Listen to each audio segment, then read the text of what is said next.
Okay. Just breathe scotch. Okay, I'm turning off the heater. I gotta learn. I know, I'm all sweaty. I'm nervous. Lock the door. Why is he saying, "Don't lock the door, Daddy"? I just want him to stay in bed. That's it.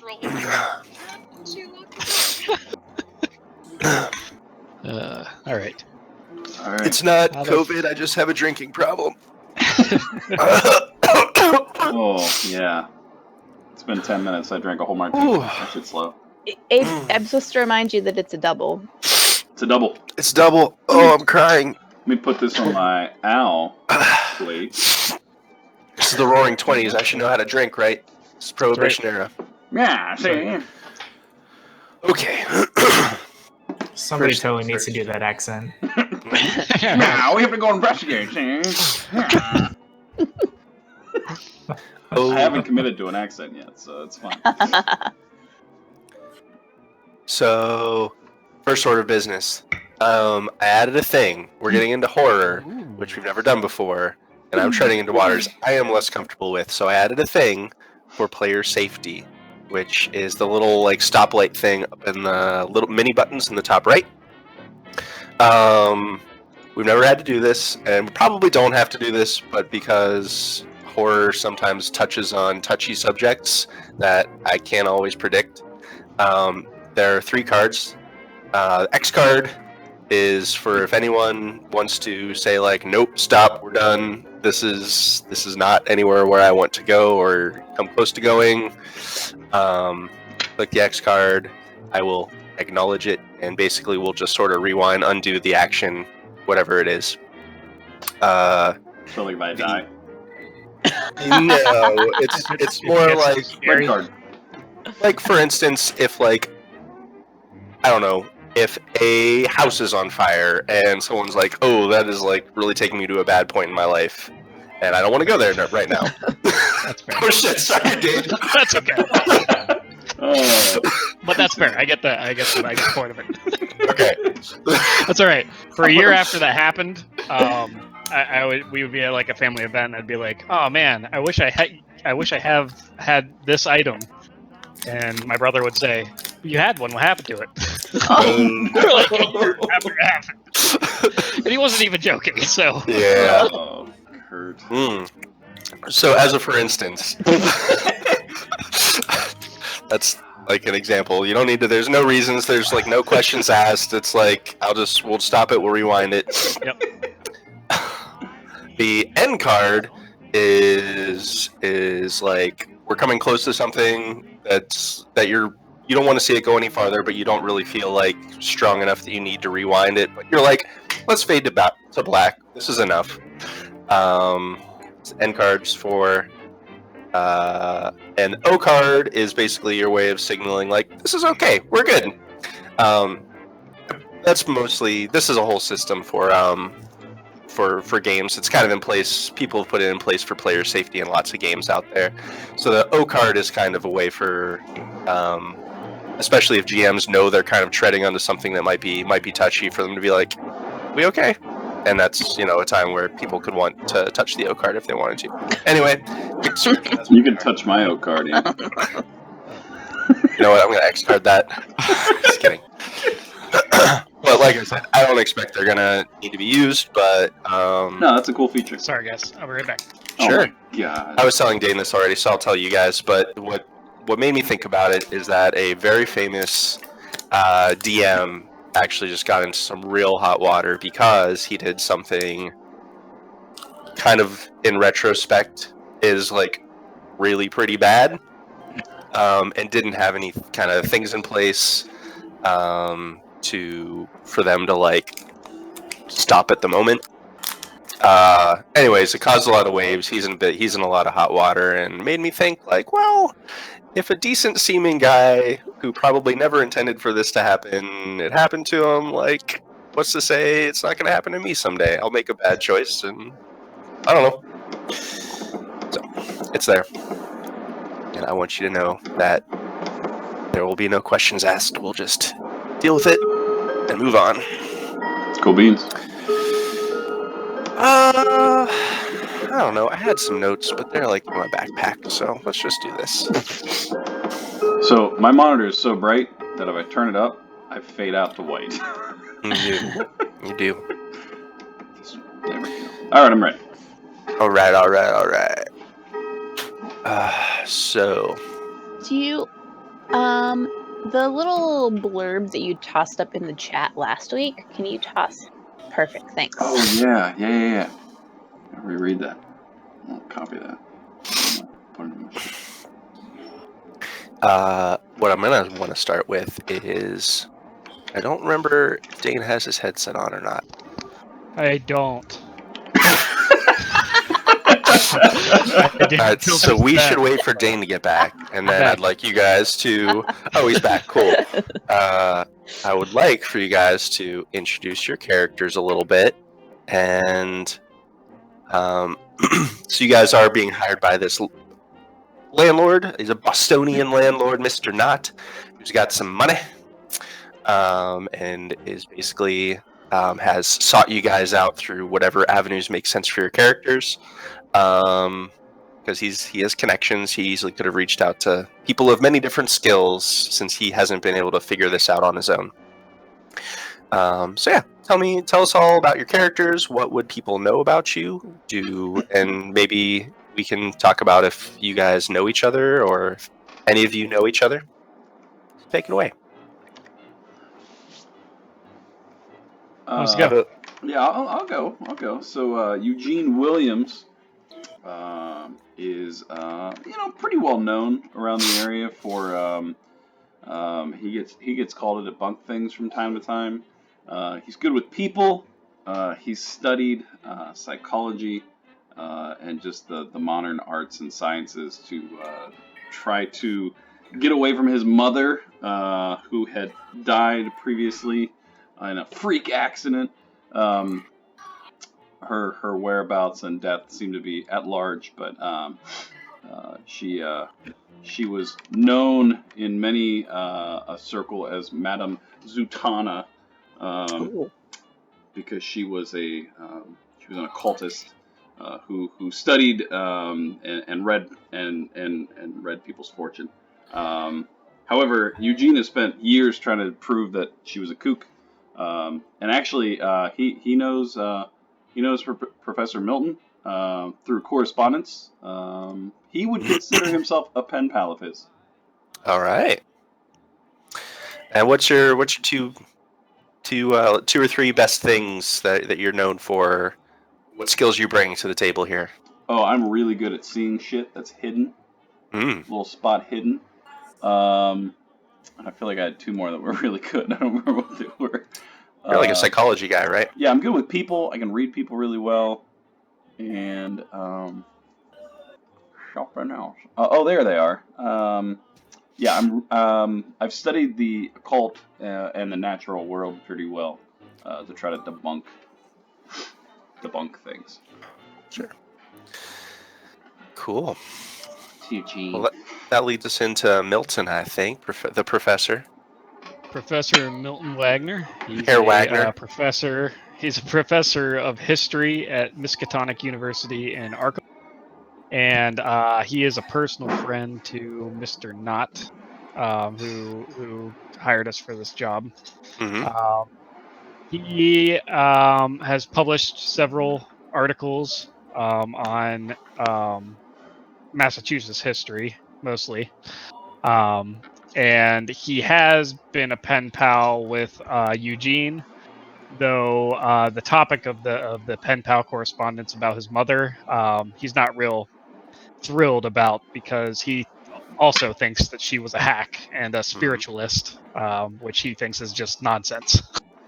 A bunch of hooey. A bunch of hooey that should have died in the, what was that, 19th century? So long ago. Yes. And should stay there. But he is good with psychology from working with his students, who he advises. And he is also quite apt in research and library use. Oh, he's also rolling deep. Yep, he's rolling deep. He's quite articulate. What else am I good at here? You're good at a lot of things. Holy shit. Just not running. Right. He's a smart fellow. He also, in his spare time, paints, Oh, and he writes a little bit. Nice. little It's dabble. writing fiction is kind of his guilty pleasure. So what does Miskatonic University, of course, is known for having several archaeology and history professors that are a little bit more outspoken about the occult things in this world. What does he think about his peers?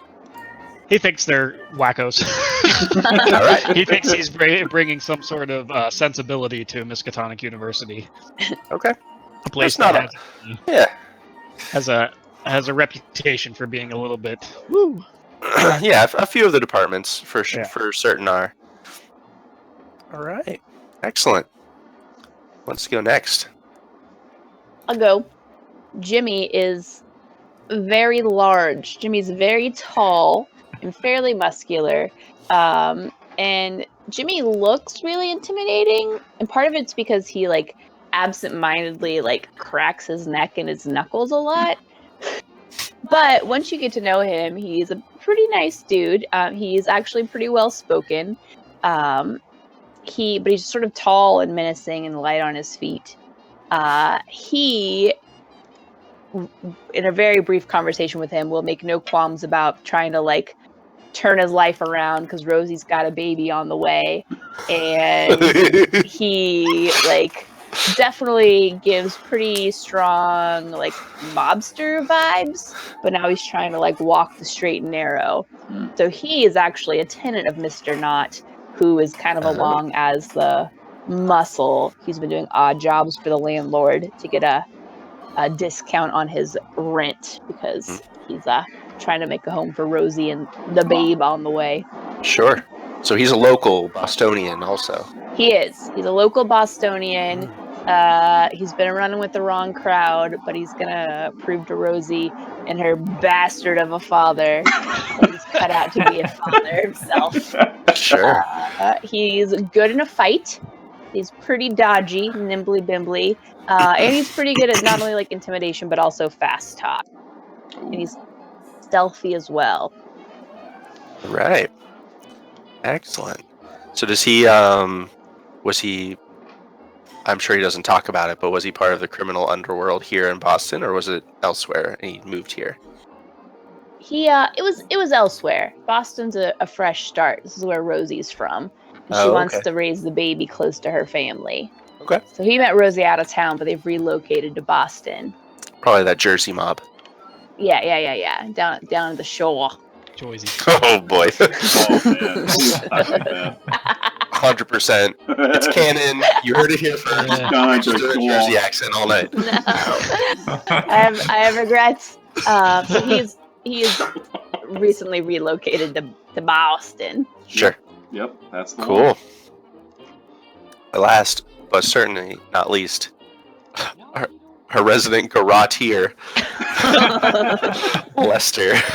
Lester McAdams. So Lester, kind of like Jimmy, he's pretty big, and he's not a very attractive looking guy.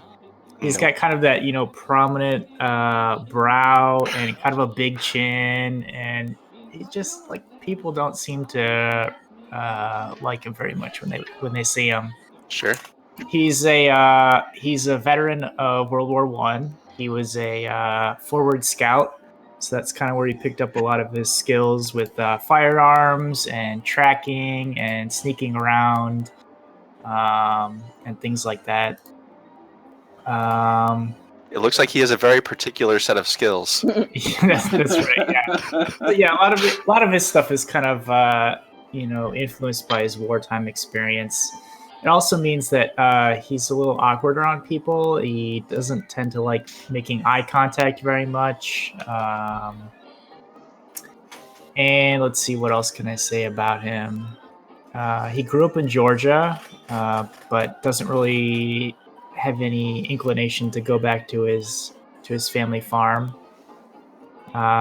He has a pocket watch that he kind of takes out and he'll check, not really compulsively, but just with some frequency, you'll notice him doing that.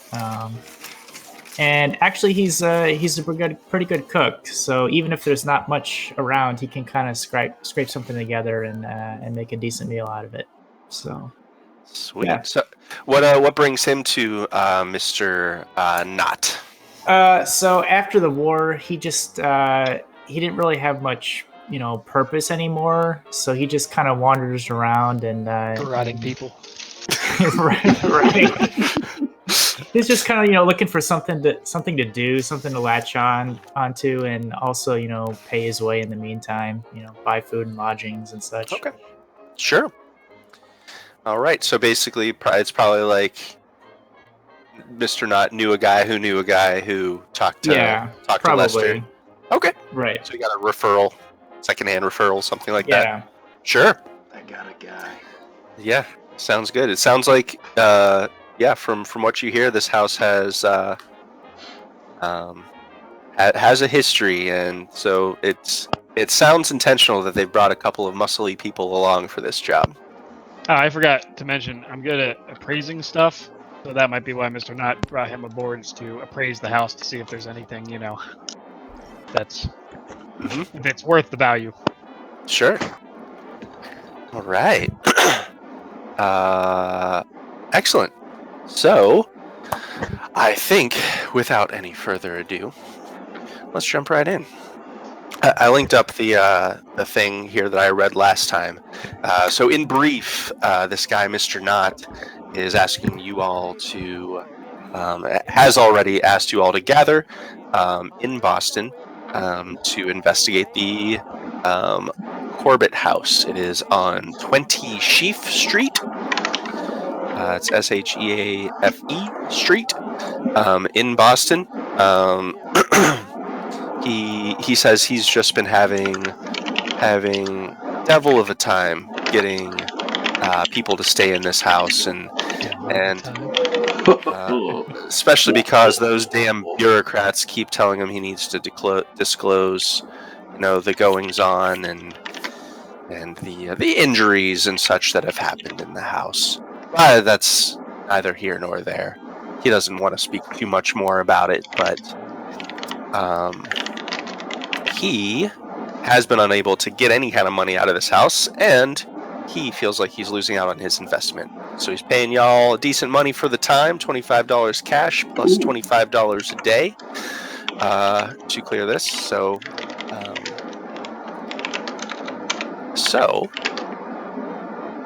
knowing your jobs, there were a few suggestions in the book about ways you might want to proceed about investigating if you wanted to gather some information about the house. There is the Boston Globe. Oh no, Rachel, no. Is she still there, Eddie? Did she already die? Oh, She's gone. Roll a new She just character. disappeared. She's gone. Oh my. That'd be terrifying she if she disappeared from Discord, but actually disappeared from real life at the same time. She's gone. I better learn how to take it. You can hear me though, right? Can I keep there we talking? go. Yeah, I could hear you the Okay. whole time. I can hear her. Good. She's gonna come. So there's the Boston Globe, which may have some old newspaper articles if you wanted to research the past history of the place. There's the Central Library, which may have some other records, possibly also newspaper clippings or any kind of news, older news, maybe archives in the Central Library. And there is the Hall of Records if there were particular documents you wanted to look up about it. Those are my three hints for you, but I will say you guys are gathered. Let's say we're gathered in a diner. All right. So it is a rather nice family run establishment, Mr. Knott was pretty anxious to leave. Had many other business appointments to attend to, and frankly, he's paying you $25 a day. So it's up to you to figure this out. But did anyone have any pressing questions for him before he left?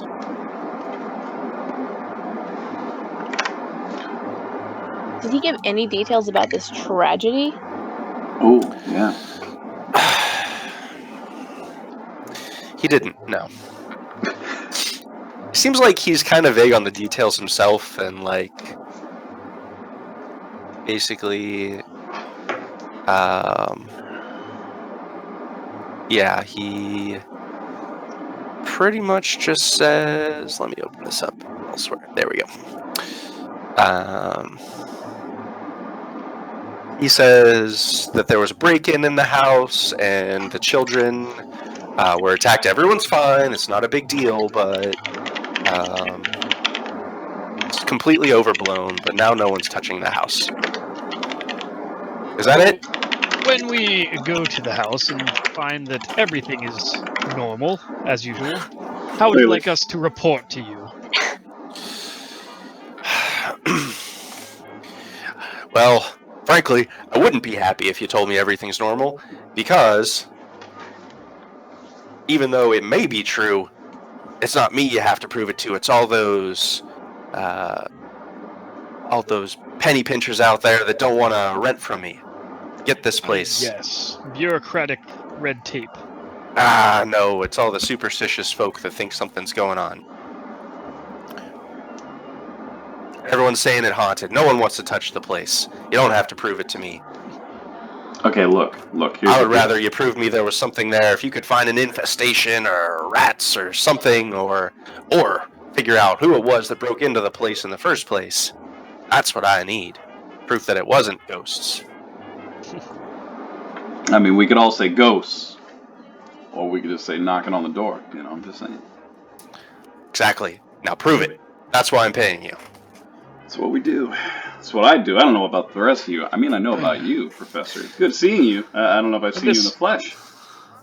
Ah, yes. You, Eugene, you said? Eugene Williams. All right. Yes. I don't have time for this shit. He stands up and starts walking out. So you're paying the bill? Okay. I'm gonna tip my coffee to him. He leaves a $10 bill on the table as he walks away. Yes, Mr. Williams, I've received many of your letters. Yeah, I've sent several. You've been very busy, I'm sure. You've only Yes, very busy. I have a very I have them packed here, schedule. actually, if you'd like to see your letters. I believe that we should focus on the task at hand. Oh, yeah, of course. Yeah, proving, of course, that this alternate world that people believe in, clearly in my history, it's just knocks and water and leaks. It's a bunch of pish posh. Thank you. Yeah, exactly. So I mean, perhaps we should find some records of this home. Models, buildings. There's always the schematics. This area has always fascinated me. I plan to do some research. What say you, gentlemen? You've been quiet this whole time? I don't think they talk much. Sounds like one of those no-good West Coast gangs to me. Us good old East Coast boys, we don't attack kids. You think these break-ins were done by some sort of hooligans? Who else is gonna break into a house? And this area, to your knowledge, is it a bad area? Let's see. About the neighborhood? Also, as a point of order, I don't know the skills in this system for shit. So if there's a particular skill you guys want to be using at any time, you can feel free to suggest it. I don't know that I know much about the area. That's fine. So we can just use like a intelligence check. I think would be fine. What? With I'm fine with you having a bonus die since you live here, since you've been local. That's why +1 bonus. I just drag int over. You did it. Hard success. Ooh, hard success. You're aware of the area. It's not like it's a pretty quiet part of town. It's in like some more of like the wealthier area of town. Yeah, so there's with a hard success, I'll say that the street itself, like that block area, has definitely gotten a lot more like quiet over the last few years, and it's not generally a criminal area, but there's been like you've heard of some rumblings of like some violence happening over in that area. You know that there was supposedly a big shootout maybe 10, 20 years ago over there. Okay. Well. Hell. Well, it's pretty quiet most of the time, but there was a big shootout. Oh, what is happening with my voice? I love it. Keep going. Keep going. Keep going. You'll get there. You'll get there. Jimmy will figure it out. There was a shootout 10 or 20 years back. I mean, it's pretty quiet. Nice place to raise a family. Now you're Western. What's happening? What's happening? It's fine. Everything's great. Gangsters, you say?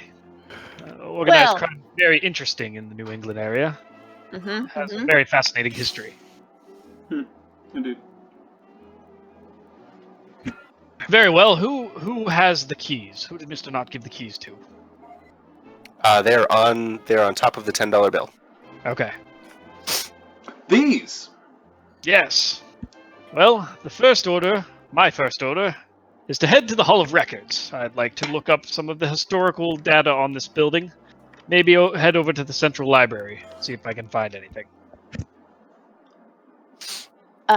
Jimmy's gonna look the two of them up and down. Who looks like they're the weakest? Oh, it's definitely It's the old man. definitely the geezer. Milton. I look small, but You can tell that Milton is somewhat crippled. He kind of hobbles on one. One of his legs is kind of bad, and he has a cane that he walks with. All right, Jimmy will nod and say, "I'll stick with you." And then he flags down the waitress. He says, "Hey, sweetheart, I got a cookie for the road." Roll a fast talk. This will be quite boring. Actually, roll your appearance. Roll your Appearance. Oh, Okay. Yeah, roll your appearance. No. So that's fail. Yeah. Real good fail. She says, "All right." And she rings it up. Okay. She's pleasant. He You don't wraps get it it. for free though. Oh. He just nods and he wraps it very carefully up in a napkin and slips it into his pocket. And he kind of sheepishly says, "It's for Rosie. She's been hankering for sugar." Is that like a dog? You own a dog? I don't think cookies are good for dog. Who's Rosie? Rosie is the soon-to-be mother of my child. Not a dog. Got it. Now, let's not get worked up here. I'm sure Rosie is a fine woman. She is the finest. The professor looks kind of bemused by Jimmy's tough exterior, but kind of sweet interior. Very well, James, shall we go? Ugh. Mama calls me. I'm gonna get up and leave a pretty generous tip on the table. Sure. All right. So where are we going? What's this? I'm gonna have I'm gonna call a taxi to take us to Wow. yeah. High Could call roller. a person driver, but I don't want to show off. I'm gonna have the taxi take us to the Hall of Records. When this is all done, you should 100% hire Jimmy to be your personal driver. We'll see how James performs. Can Jimmy drive? I don't think so. I mean, probably, but not like great. Sure. I have 20. That's not terrible. Sorry. Can Jimmy crack corn, I wonder? I don't care. So you two are going to the Hall of Records. Yes, How sir. about Eugene and Lester? I'm You tagging along, or you want to go Party, somewhere let's else? party. So, I dare say, Lester, is it? I'd like to split the party I would like to go investigate this attack, if I could. Not sure what the best area might be, DM, to go. If you're looking for, you could always go to the newspaper. Because if it was reported in the papers, you're assuming you might be able to get some information there. That's probably the most recent information. I could go to try to sweet talk some young lady. Sure. Well, if we could get a name or some Oh, clues, I can try to track them. I used to do that back in the war. I was pretty good at it. Indeed. I feel that's a very good idea. Perhaps we should go to this local newspaper and see what we can track down, and then use your sniffing clues. It's not really sniffing per se. I'm good at finding them. All right. And I too leave a tip. Not as big though. Sure. But I put his tip where I was sitting. Sure. Yeah, she was already really excited about the $10 that he left on the table, but she is not turning away with any extra money. So, okay. Let's go with Eugene and Lester first. If you were going to the Boston Globe, Yeah. library, or the Boston Globe newspaper. is the newspaper, a daily newspaper of good repute. So you enter into the offices of the Boston Globe. It is basically the entire first floor of a multi-floor building. So as you kind of go up to the desk, there's a woman behind it, puffing on a cigarette at the moment. She has brown hair, kind of pulled back in a tight bun. Looks to be in her young 30s, and she just kind of puffs on her cigarette and says, she's looking down at a paper, like a newspaper at the moment. Ironic, right? She's reading a newspaper in a newspaper place. She puffs on her cigarette and smoking. She's smoking. I forgot. They did that back then. Yes, they did. She doesn't even look up. She says, "Welcome to the Boston Globe. How can I help you?" Yeah, see, I'm doing a little research there about the house on is it the Corbitt? The Corbitt House. There was a tragic attack. Just curious to know where I might get a little bit more information about it.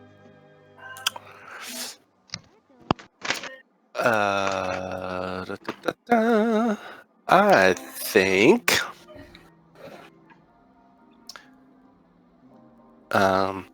she kind of glances up at you, and she starts to fold up her newspaper. No, actually, she doesn't do that. She kind of looks up at you over the edge of her glasses and says, "Corbitt House, huh? Pretty spicy things happening lately in that house." That's what I hear. She flicks off her cigarette. It's Eugene Williams. I'm sure you've heard. And I put out my hand as if to hold her. Go ahead and roll your appearance. Oh God, I'm sure it'll be great. Okay, is that under Maine? Yep. Maybe. Oh, APP? Lester, why don't you roll your appearance as well?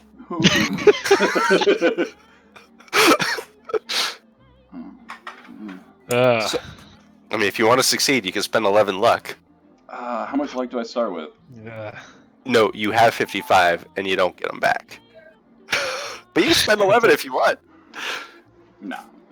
Eugene knows he's pretty popular.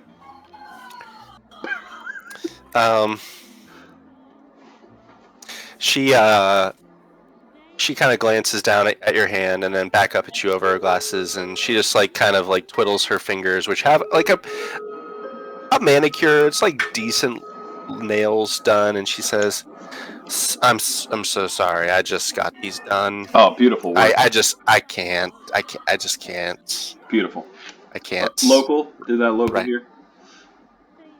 There's some pretty good places around here. Mm-hmm. Well,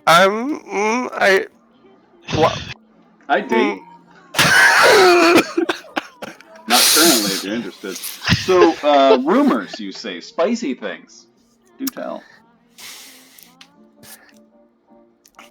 She leans in and gets like this conspiratorial look in her eye, and she folds over. She just folds the paper over, and you see that she was actually just working on a crossword puzzle.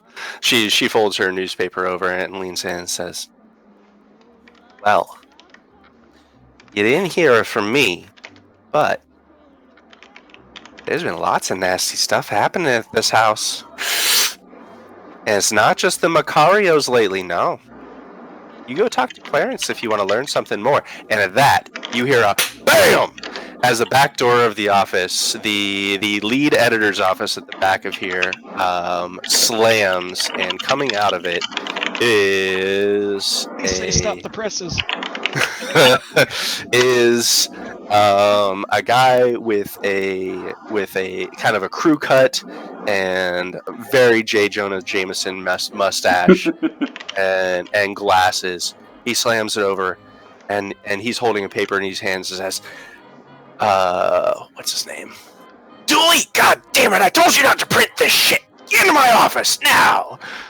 And the gentleman that the front desk clerk was pointing at was kind of gesturing towards, kind of stands up with like a resigned sigh and starts walking into the office.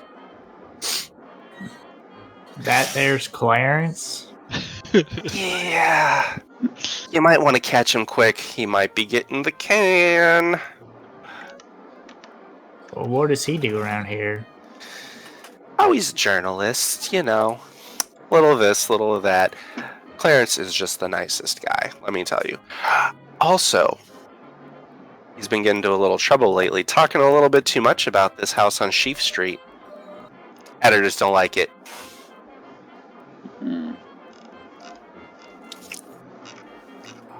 Why don't they like it? Does it bring bad luck or something? She says, "Well, I think it's because they're cowards. I think they just don't like. They just don't like having any kind of flair."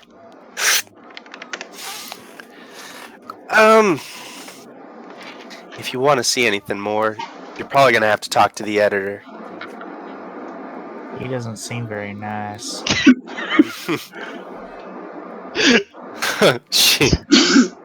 She says Lester as he fingers the garrote in his pocket.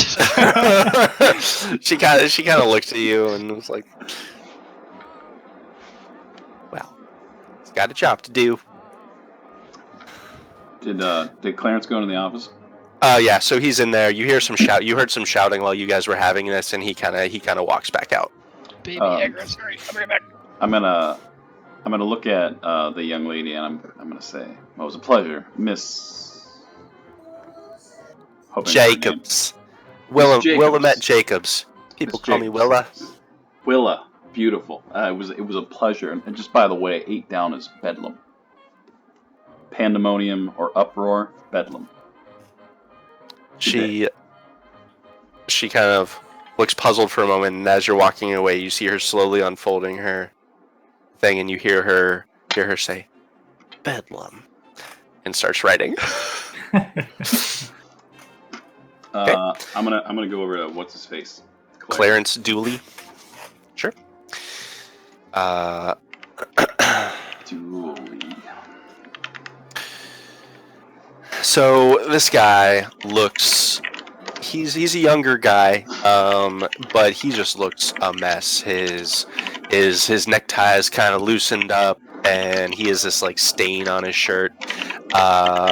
If you could tell, like, someone that's just having a bad day, Clarence is having a bad day. You're guessing Clarence has been having bad days for quite some time. And his desk is kind of cluttered and scattered with all these newspaper clippings. The latest of which I will say with your spot hidden. No, shit, roll it. Oh yes. I was made for one thing. Boom! Boom. Hard success. Yeah. So you notice that reading the few headlines on his scattered across his desk are just like garbage headlines. They're like, Poodle Pie wins gold at the dog show. And, it's just like the least interesting assignments are probably assigned to this guy. What's the likelihood I have a pack of cigarettes on me? You may have a pack of cigarettes if you would like. Excellent. If you would. I walk over and I kind of tap him on the shoulder, then I hold him out to him. Okay. He says, "Hey, thanks, pal." And he takes one. And he reaches in and pulls out a match and lights it. Looks like you're having a rough day there. Who appreciate the sig? Who's asking? Eugene, and this is Lester. Howdy. Heard you had some interesting comings and goings from a certain house I'm interested in. The Corbitt House. At that, he kind of glances back towards the editor's office immediately and says, "Hey, you got to keep it down, all right? If Artie hears anything about this, he's gonna have a conniption. I swear, he's gonna fire me the next time he hears the word Sheafe. Sheafe. Maybe you shouldn't say that very loud then. Maybe keep it on the That's sheet. what I'm trying to say. Look, as he's saying, he says, "Look, man, I'm trying around here," and he waves his hands out and knocks over his coffee mug. He's like, "Gosh, God damn it!" Starts wiping up all this coffee from his desk. Another fucking day, I gotta tell you. All right, yeah. Let me look here. And he goes over and opens up a drawer and starts leafing through just piles of these newspaper clippings. And he pulls out two. He says, "Look, this one was just from a few months ago, and the day after. Sharing." Oh, sharing's caring. Sharing, yeah. Look at that. Ex-con arrested for threatening family. Rampage on cocktail. Look, the day before the Macarios went gone, Mr. Macario went crazy. There was a guy snooping around the same house the day before. Coincidence? I don't think so. They don't want me to run with it, though, because they're just sick of me on fucking poodle shows. Kidding me? Yeah, I see that. I've been warning them about this for a decade. More. I don't have any of my... They had me turn in all my articles. If you wanted any of the juicy stuff, you're going to have to get down to the clippings file. And the only one that's going to... I put the articles in the investigator thing. Clue thing. Look at you. Boom! Look at that. The only one that can let you down there... He nods back towards the editor's office. I can tell you, there's been a lot of families ruined there. Tried to write an article about it years ago. They wouldn't let me. Put me on shit details ever since. But it's true. I'm telling you, that place is cursed. Haunted, probably. Well, it's a shame about Poodle Pie. I had money on Black Betty, but it's fine. I appreciate the info. So, You jacking me off? no, I like your work. Because I'm having a shit day. All right. You know what? Here, have another cigarette. Have two. Have two. It's fine. I'm trying to leave it up. I hear they're bad for you or some shit. No, they clear the lungs. Good for the air, the respiration. Yep. No, I appreciate it. So what you're saying is your boss over there, he's very anti-ghost. Is that what I'm hearing? Nah, he's I don't know about that. He just he wants to uphold the integrity of the Boston Globe. and therefore anything with unsubstantiated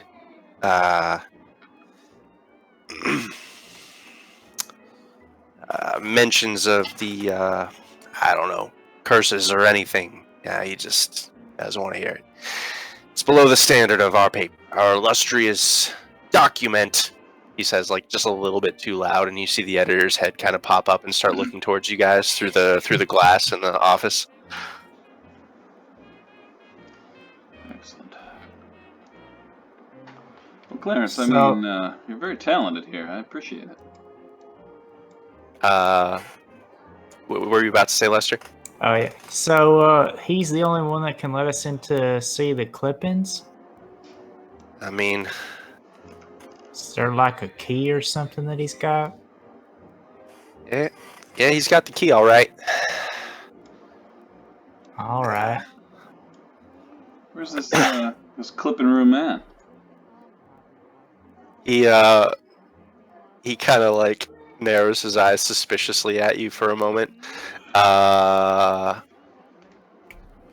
don't either of you may roll me a, I guess, like a charm? Oh, time is Mhm. low.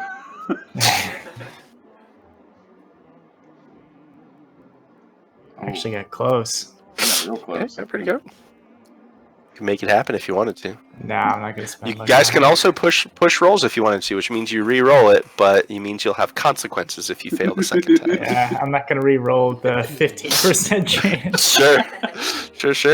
All right. He says, "Look, I'm already in hot water as it is, and I don't want to get myself in any more trouble. If you want to do this, you better do it. I can only suggest you do it on the up and up, and you get any more information from Artie. Honestly, though, if you find anything, I want in.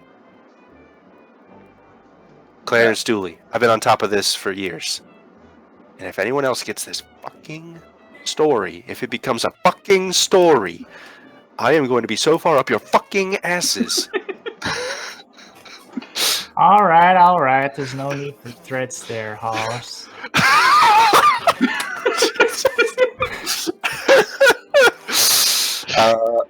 Also, I've been forgetting this because this is new to this system. When you guys make skill checks and succeed without pushing or using luck, you can click the little square button next to the skill to show you successfully used it, which means if you survive and after we finish this scenario, you can roll to improve them because you successfully used them. Okay. So I haven't been paying attention. I'm Don't sure worry. your spot hidden is checked, but I was gonna say I don't think anybody succeeded except for Abe. yeah, so far. Jimmy succeeded on something at the beginning. Yeah. I had an extreme success on something. Idea check. Ability idea check. Yeah, so that's going to be something I don't remember much. So Okay. I will try to remember as as an we go. intelligence check. It wasn't actually a yeah, skill. so it's only the only skills, not the. Yeah, it was just an intelligence check. how you're at. That's right. When you're thinking about the areas, that's right. Yeah. So at that, I'm going to say the door to the editor's office slams open at that point, and Artie Wilmot stands there, kind of glancing over at you two, and says, "Dooley, who the hell are those two?" And at that, let's take a quick pause with you guys and hop over to the professor and Jimmy. Yes, the Hall of Records. That's right. Perfect place to find all the information about a property or any other important documents that you could want. This is exciting, James. Yep. You two enter into the Hall of Records, which is kind of near the courthouse area in Boston. I'm making that up. Behind sure. There's a large wooden desk. There's like wood panelings all over the front of this front foyer area. You can tell there are great doors leading out to either side and stairways going up to an upper level. It's a big building. Jimmy offers his arm while they walk up the stairs. Actually, at the bottom of the stairs, there's a big desk with a clerk behind it. who is a kind of middle-aged guy with slightly thinning dark hair that's kind of slicked back. He is thin and fastidiously dressed, and he looks up and says, yes, how may I help you? Good evening, sir. I am Professor Milton Wagner, and this is my friend James. We are looking for some information on, what was the address of the house again, Andy? 20 Sheafe Street. 20 Sheafe Street. We're looking on some information on the building on 20 Sheafe Street. But of course, I would be glad to point you in the correct direction of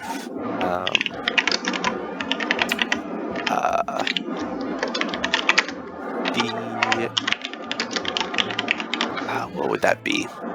Oh, so that would be you would be looking for registers of property sales. Of course, I would be able to assist you with that and get you in the right direction. Right this way. Excellent. He puts up a sign at the desk and he walks away with you guys down a short hallway into a room that is just full of file cabinets and like wooden nice files. And he says they are arranged alphabetically by street. You should have no trouble finding. However, unfortunately, I am unable to assist you in this, as I must man my post. If you do need any other assistance in finding other areas of the Hall of Records, please let me know. And he waits for a moment. Okay, before he goes, I'm going to. The professor just kind of looks around and goes. He just seems like he's in an element. He reaches into his vest and pulls out his pipe and looks at the clerk. Do you mind? No, of course. Although, please, all the ashes go into the bin. Yes, and he of course. points towards an ashtray off to the side. Okay. Thank you for your help. If you need anything else, my name is Alton, and I am happy to be of assistance. Milton puts his pipe into his mouth and lights it and looks about. Well, James, shall we get started? Jimmy nods and then leans up against the filing cabinet and pulls out a flask. This may take a while. Feel free to stretch your legs if you need to. You're young and virile. All right. I'm going to start searching through the files. Right on. So why don't you use a library use? Oh, I'll use it. Oh. I know this skill. Use It's that actually it's library. in my thing. It's in my thing. Oh no! I failed. Who organized these? Some kind of caveman? You know, if you want, you could push it. Yeah, I'll push it. Push it. The entire library burns Push it down. real good. Slip and break your hip. Oh, Really- Jimmy will carry you out. Yeah. James, catch me. Oh, There we damn. go. Extreme success. Ah, Sure. Yes. All right, so you succeed on your push. Clerks Yeah. are idiots. So I don't think you get to check it off if you push. Oh. Don't. Yeah, it's only on a straight roll. Fair enough. Okay, so as you are searching through, you easily the second time you were doing it alphabetical by the type of street, so you were The way it should be done. rather than the names of the streets. You realize you're in totally the wrong section. You're in the STs when you should have been the SHs. So you do find it. There is a bill of sale. I think I actually have that. All right. I might not.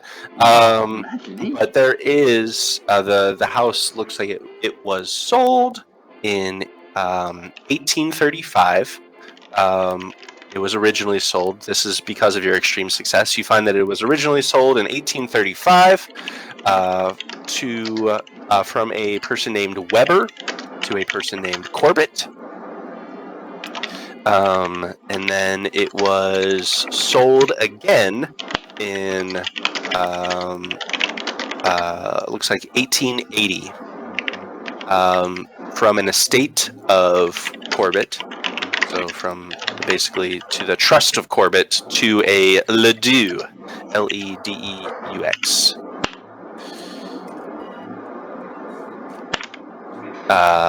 Sorry, spell it again. Ledeux. Ledeux. Ledeux. Yep. So then it was sold in 1908. It was sold from the Ledeux family to the gentleman who you are now working for. Knot. Mr. Knot. So Weber to Corbitt. Corbitt to Ledeux. Ledeux to Knot. What was the Noted. year that Corbitt... Noted. Was it Corbitt that went bonkers and tried to murder the family? No, it was Vassario. Sorry. Yeah, Macario. It was just Macario. only a couple months ago in 1924.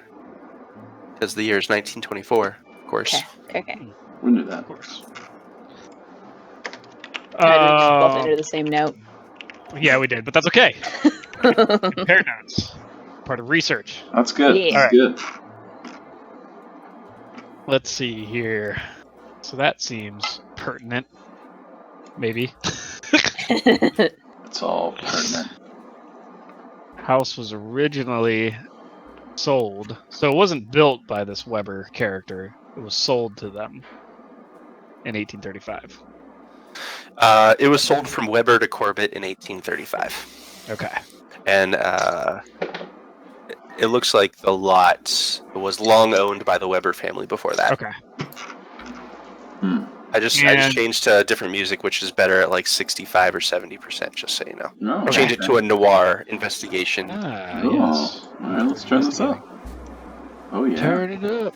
So January 2nd, somebody broke in and yelled they were all going to die, and then the next day, the dad tried to murder them all. Oh, shit, it was the next day? Yeah, it was January 2nd and January 3rd. It's a quick turnaround. Should make a note of that. Investigate that. I mean, that can't be good. So, are there, other than the last name, the surname Weber, are there any other names to the original home owners? Looks like the records of ownership were only Weber, Corbitt, Ledeux, Okay. and Knot. Okay. Knot seems to have owned it ever since purchase in 1908. So is this section of the Hall of Records just property? Yes. Possession? Okay. Might want to look into the... So what other kind of vital records can you get from a Hall of Records? Marriage? You can get marriage? Sure. Maybe wills, Wills. death certificates. Birth certificates, death certificates. Mm-hmm. Genealogy, maybe? States are typically... Before we leave this room, is there anything pretty in this room? Roll your luck. Oh. Come on, James. Is that on mage? Getting this for my gal, Rosie. Luck. You really like shiny stuff. Put in a car. Hard success. Sure. You notice that the knobs on the files are at least gold plated. Okay, I'm gonna pocket one. So you're gonna have to unscrew it, That's fine. or I'm gonna do somehow it. get the hardware I'm gonna out. do it stealthily. Sure. I don't know what roll that would be, but Stealth. That looks good, right? Regular success. check it. Boom. So, or sleight of hand. Would sleight of hand be more applicable? What is your spot hidden there, Professor? Oh, I feel like I would be at whatever a disadvantage would be as I'm studying these papers, but Well, my it's not about that. It's actually so if someone has higher than 50, it ups the difficulty to hard. Oh. why can't I bring So my if you have higher than a 50 spot hidden, then I would say it would be like a hard success for her. Alright, well, hang on a second. For some reason, I can't bring up my character sheet. That's because you're dead. You're already dead. Well, we lasted an hour. Good job, Dean. Alright, we're back. Hold on. I forgot that Jimmy's real skill is that he sees dead people. Oh, yep. And the Yep. professor's Spoilers. been dead the whole time. The twist is That's that's for the end. Okay, your spot Oh, hidden is only sorry. 25. Yeah, so you are able to. I would say you're like 2 letters down, and you just Okay. you pull out one file and kind of act like you're flipping through it when really you're like unscrewing the knob. Yeah. And you just pocket it. It's like a knob maybe about 1.5 inches in diameter. You don't have any special skills in appraise or anything, right? No. Yeah, so you're not sure whether it's like but it's either gold plated or Alright, yeah, I'll pocket so it. you might be able to melt it down or at least sell it. More Sure. bronze. Okay. You do so. I think Once a criminal, always a criminal. Yeah. I think it may be pertinent to look into this Ledoux and Weber family as well as this Marco.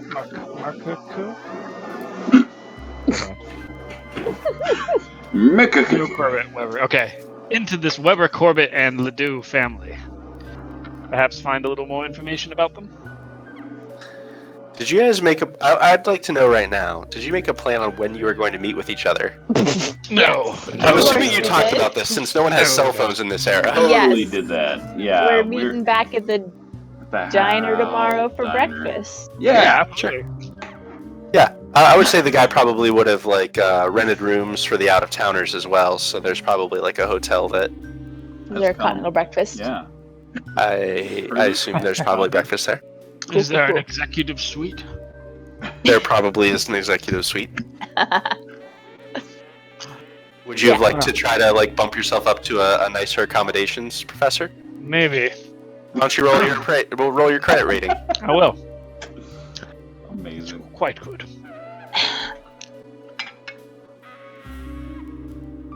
Yeah. Damn. Extreme Quite success.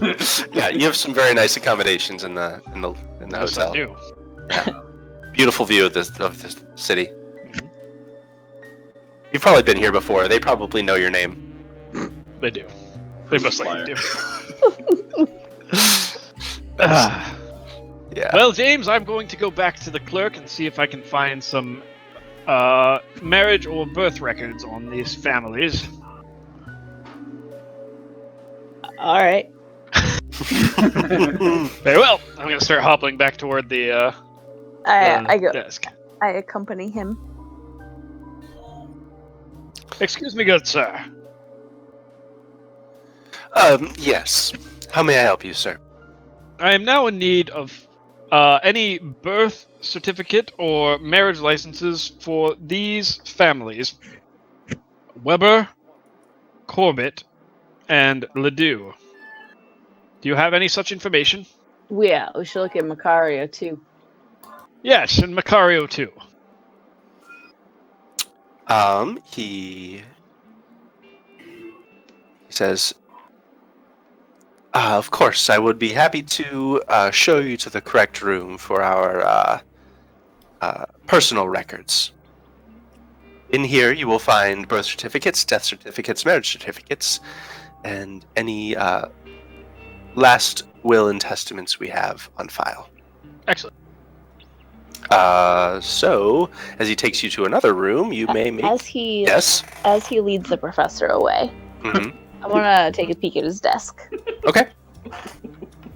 So what you see there, he has a very nice like fountain pen set in a little holder with a kind of an inkwell beside it. It looks like he has a register of like attendees and where he has sent them. Mm-hmm. So I'm assuming you guys would have given your names since you Mhm. did tell him. Okay, so he has your names there, and like which records or which records rooms he gave you access to in the times, Mm-hmm. basically times in and times out. You have seen that there is like a policeman that is very slowly like wandering the halls and idly looking into the rooms every once in a while, but doesn't seem super like concerned about anything. Okay. Yep. Anything else on his desk? Nope. Okay. I followed the professor. There's like his jacket is sort of draped over the back of the chair. Ah, no, he's wearing his jacket. Yeah. He's wearing like He's not gonna take it off. He's a nerd. He's wearing his jacket. Okay. He's a Alright. Alton's fastidious. Yeah. So, if you're looking for family records and such, you can make another library use roll. Each one of these, I'm saying, is taking up like an hour or so of flipping through. Man, Damn! Jeez. Wow. extreme. Let me go through these families. Who are you starting with? Sure, the Weber family looks like there is no... like cross-reference all of my records here too. How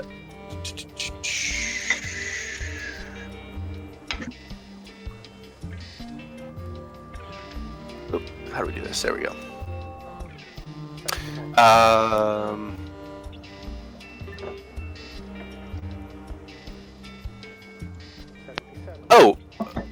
So point of note, when you were looking up the house, it was actually built in 1833. So it was only built a couple of years before it was sold. Weber, whose name is actually... Wait, so built it and sold it 2 years later? Yeah, that's interesting. Built in 1833. Henry Weber looks like Hold on. Type this up, Dane. It better be in that clues. It's going to be. Oh, there it is. Okay, sorry. Henry Weber. Huh? Henry Weber died in 1837. No, sorry, 1836. Okay. And How old is he? he was an aged man. He was in his 70s. Is that cause of death? It is, yeah, it's natural causes. It is. Okay. It doesn't say. Old age. Alright. Yep.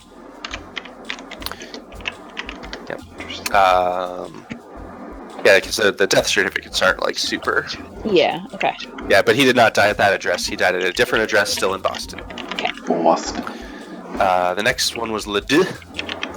There is no record of birth or death for the Ledoux family.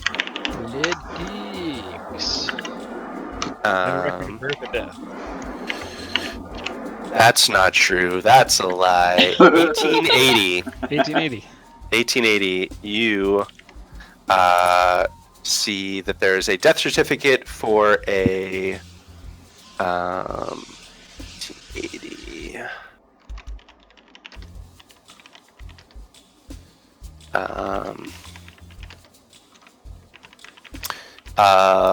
And Henri Ledoux. There is a death certificate for an Henri Ledoux died of stabbing. It's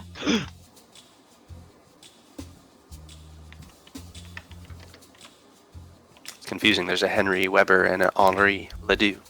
Henri. There's no other records for the Ledoux family.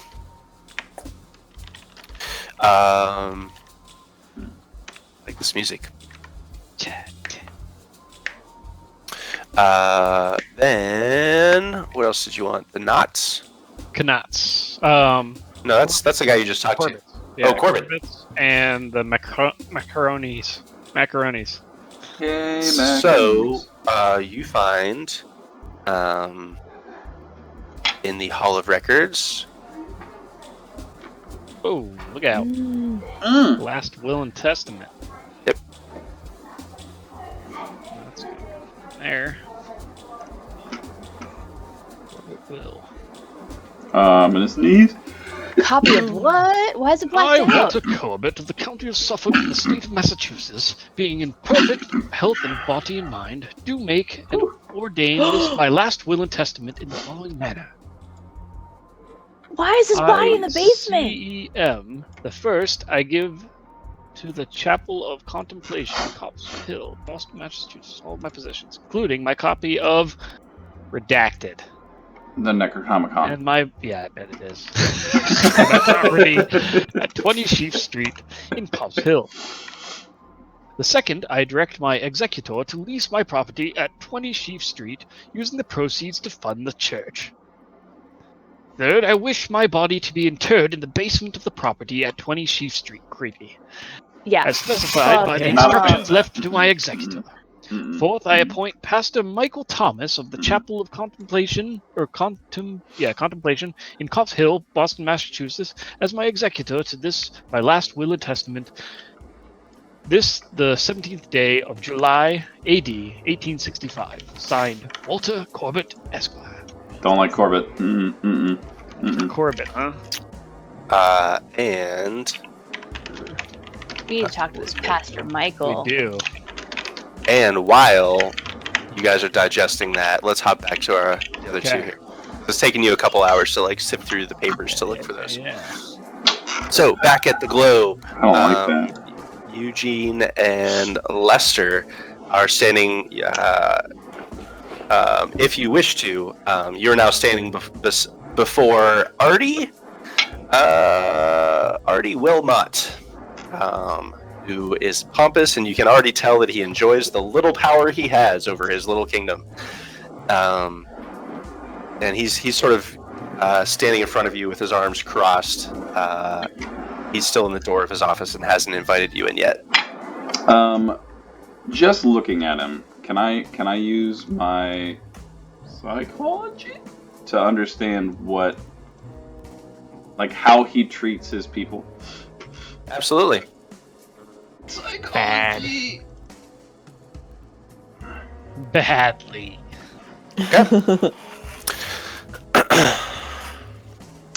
Do I know he's the kind of person that would enjoy belittling underlings? Mm-hmm. Okay.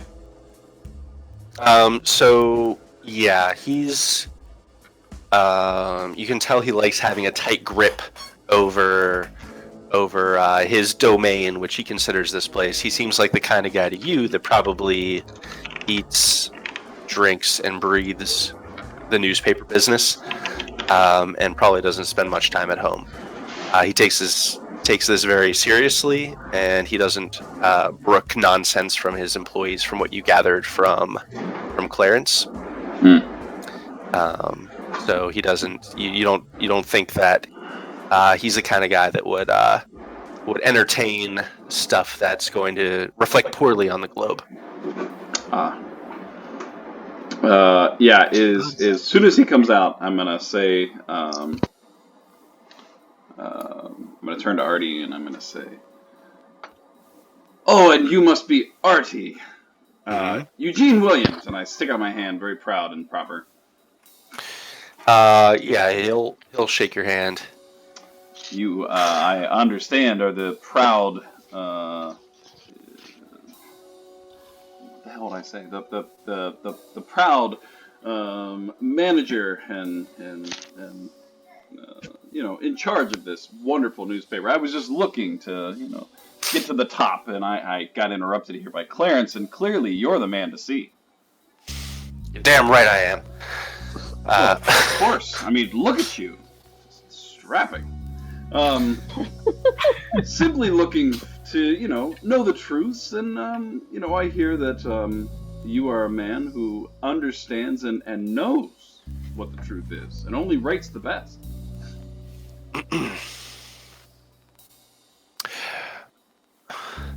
That's right. We have a standard here at the Globe, and the standard is to give people the truth they deserve to hear. Exactly. Me and my counterpart here, Lester, we're just simply looking to prove that Howdy.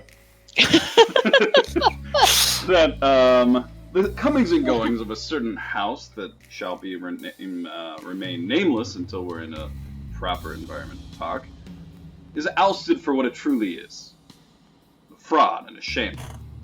Just looking for any kind of information that I could get.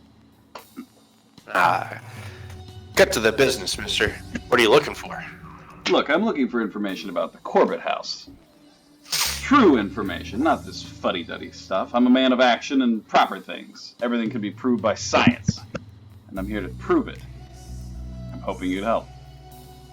Huh. I tap my cigarette. I will light it. Does Lester wanna chime in at all here? We could do some freelance work kind of under the table if you wish. I love Lester. He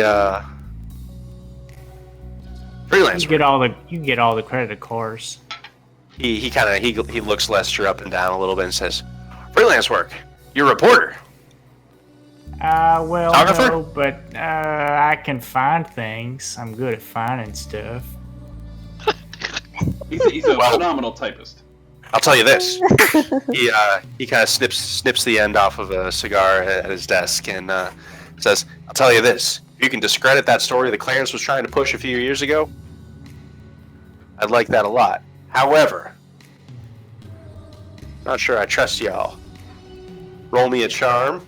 I like the angle you guys were taking with him, so I will give whichever one of you wants to roll a charm. My charm's higher. Let me do it. Can roll a bonus die.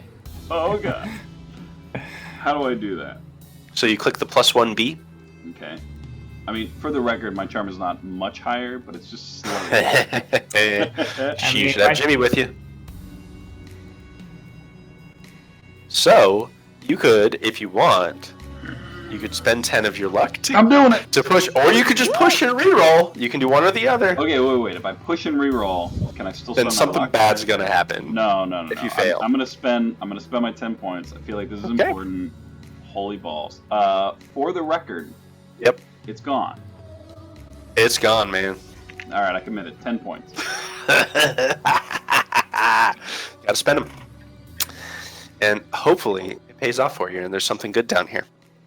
All right, so you spend those 10 luck points and you push that 30 down to a 20. Jesus, 20? Is Jimmy the only one that can talk in this group? Well, apparently, and I lean in and I say, look, I don't like to tell people this, but just to know that I'm on the level.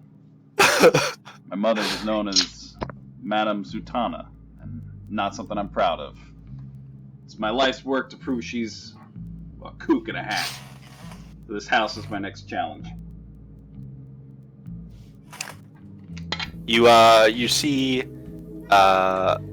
First off, Eugene, Andy's asking, are you a local Boston guy?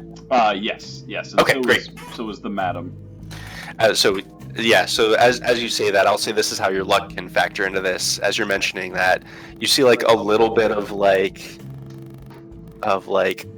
really pass over his eyes, and then as he realizes that you're also kind of embarrassed, and he kind of lets out a little sigh and lights the cigar and says, "Look, if you can prove to me that hack out there and everything he's been wasting my time with over all these years is all the hooey I believe it is, you help me get him on the street, I'll take you down. Now, you don't tell anyone I did this. I don't do favors for people, and if word gets out that I'm doing a favor for you, I'm gonna grab your balls and rip them off and throw them to the pigeons." I'm a fan of my balls, sir. I was never here. You were never here. We never talked. Just leave my balls out of it. So he and says, "Well, Annette," and she comes in, and he kind of fumbles with his key change, and he hands her a key and says, take these boys down to Roy, and you can let them into the cage." And she gives him a quick smile and says, "Yes, sir. We'll get it right done." And, she starts to walk away. I turn and follow her, and as I head out the door, I just simply give a nod, and I walk out. All right. You see, there are eyes following you as you're walking out, including Clarence, he has this like pleading look on his face as he's watching you go. I give him a wink, like Good. a long wink, like Good. a. Nice, good. All right. So as you were walking down, Willamette, she kind of starts you down the stairs down to the basement level. And as she's walking down the stairs, she just like full stops and turns around to you guys and says, I don't know. Gotta get her voice right. I don't know what you boys are doing, but it sounds like some juicy stories are cooking up in the globe these days. And she just kind of like stands her ground right on the stairs, watching you with her arms crossed. What's the dirt, juicy boys? Stories? Look. She kind of glances up the stairs and then down the stairs the other way, and she's kind of right at the landing where she can watch both ways at once. And she says, "Look, the most excitement I get is a 12-letter across these days.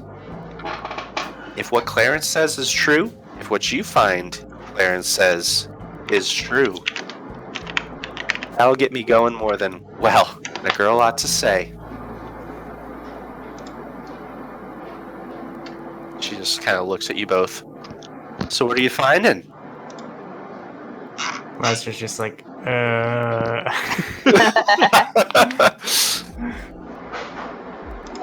The truth, doll. The truth. She just kind of like rolls her eyes and says, "Boring." And she keeps walking down the stairs. Let's just say it's better than bewitchment. Just 12 letters. She like mouths the word a little bit and thinks about it, and then she keeps walking down the stairs. So she lets you in. You were introduced to the records keeper Ruth Blake, and you were taken down some kind of a couple steps into the clipping files morgue, she calls it. Willamette actually leaves you at the door and heads back up. So Ruth Blake, you walked into a dusty basement filled with filing cabinets and stacked high with old newspapers and other assorted junk. The whole room smells musty, and the boiler system in the corner is out a lot of heat. So there are, basically, she tells you that there are pertinent clippings filed by street address, and with a little bit of help from Ruth,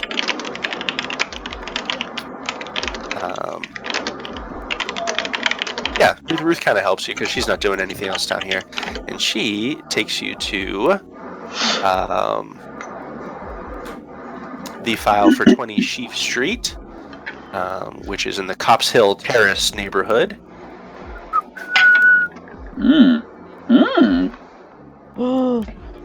It's beneath the globe. Put in the notes.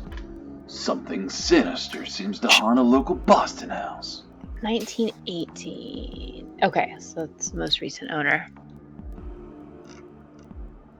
Dane, can you add it to the notes? I will. Awesome. She says she doesn't have much else about it.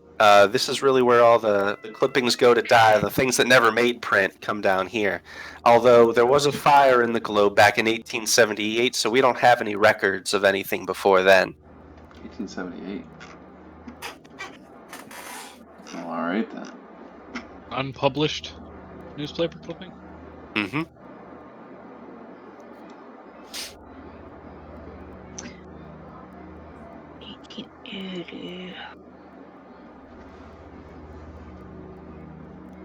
While you guys are digesting that, I'm going to get a drink.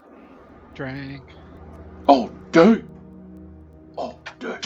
So 1880 was the year they bought it, and that's the year that they died? Oof. Too legit. It was Corbitt's ghost, his fucking body in the basement. I feel like that's information the current landlord should know. There's a body in the basement. Yeah, possibly then let people know. May decrease the value of the property. Just, outside a game, Eugene is totally going to try to find that body. Just throwing it out there. So they moved in 1880. One of their kids was stabbed, but they lived there for another 28 years. It's not weird at all. Seems weird. A series of violent attacks of some kind. So it didn't just happen once.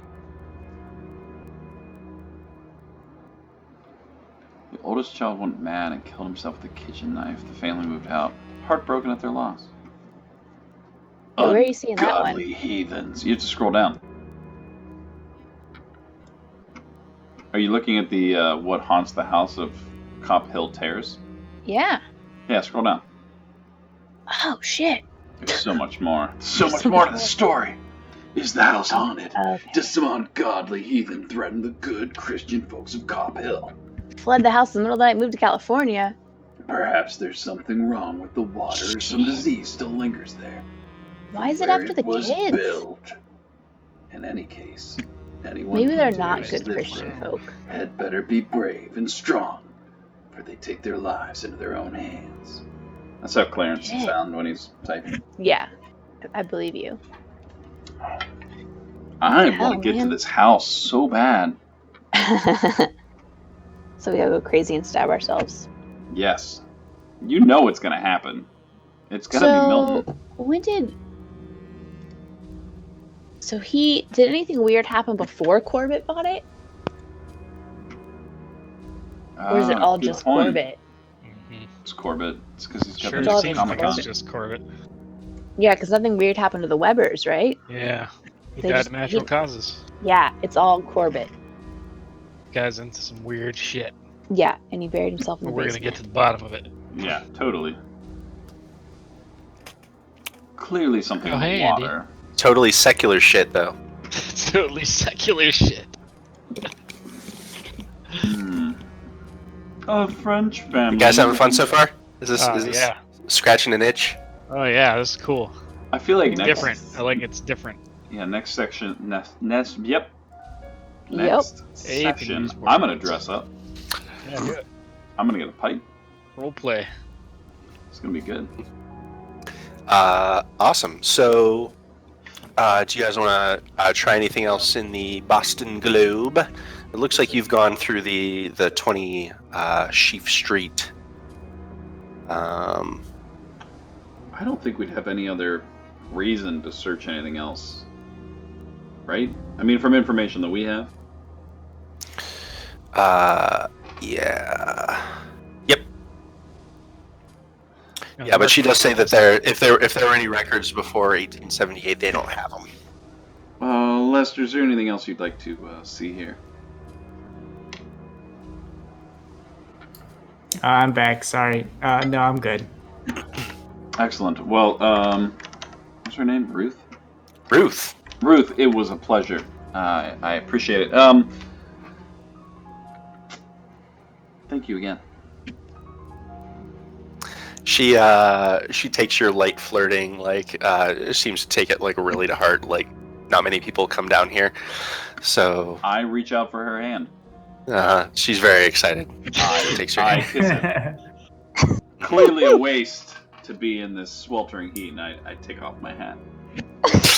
And then I bow, and then I back out of the room. Red card, red card, red card. All right, so that doesn't happen. Just kidding, just kidding. Alright, go ahead, sorry. I always wanted to play a bard. All right. So now you're playing Eugene the Average. It was real All right. good in his mind. So at this point, it's probably taken each of your teams about a couple hours. So I didn't know if you had a plan of, you can retroactively say we had planned to meet somewhere to discuss. If you wanted to meet for lunch, it's probably getting to be about lunchtime. I mean, I personally want to get in this house. Eugene wants to get in there and prove that this is all shenanigans. I'd like to go to the library. The library. Would you like to, do you guys want to say you've met for lunch and compare notes or anything first? Yeah. Or, Yeah. Yeah, I it's think that fine. makes It is fine. sense. or does Professor just want to work through without eating? No, I'll eat first. It's always good to research on a full stomach. Sure. Sure. So do we want to meet back afterwards? Do we want to head to the house afterwards?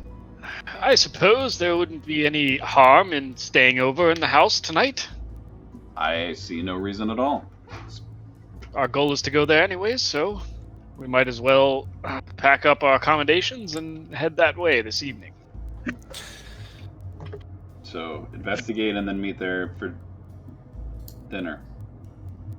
Snack. Yes, and if you feel the need to go up earlier than that, then by all means. I am going to stop at the library. I feel there is more to find out about this house, which has turned out to be quite fascinating. Did you see this? Well, of course you didn't see it. You weren't there, but You're in holding the nothing. last will and testament of Mr. Walter Corbitt, Esquire, he mentioned that, I find this quite amusing, he requested to be interned in the basement of the house itself. Do some laundry and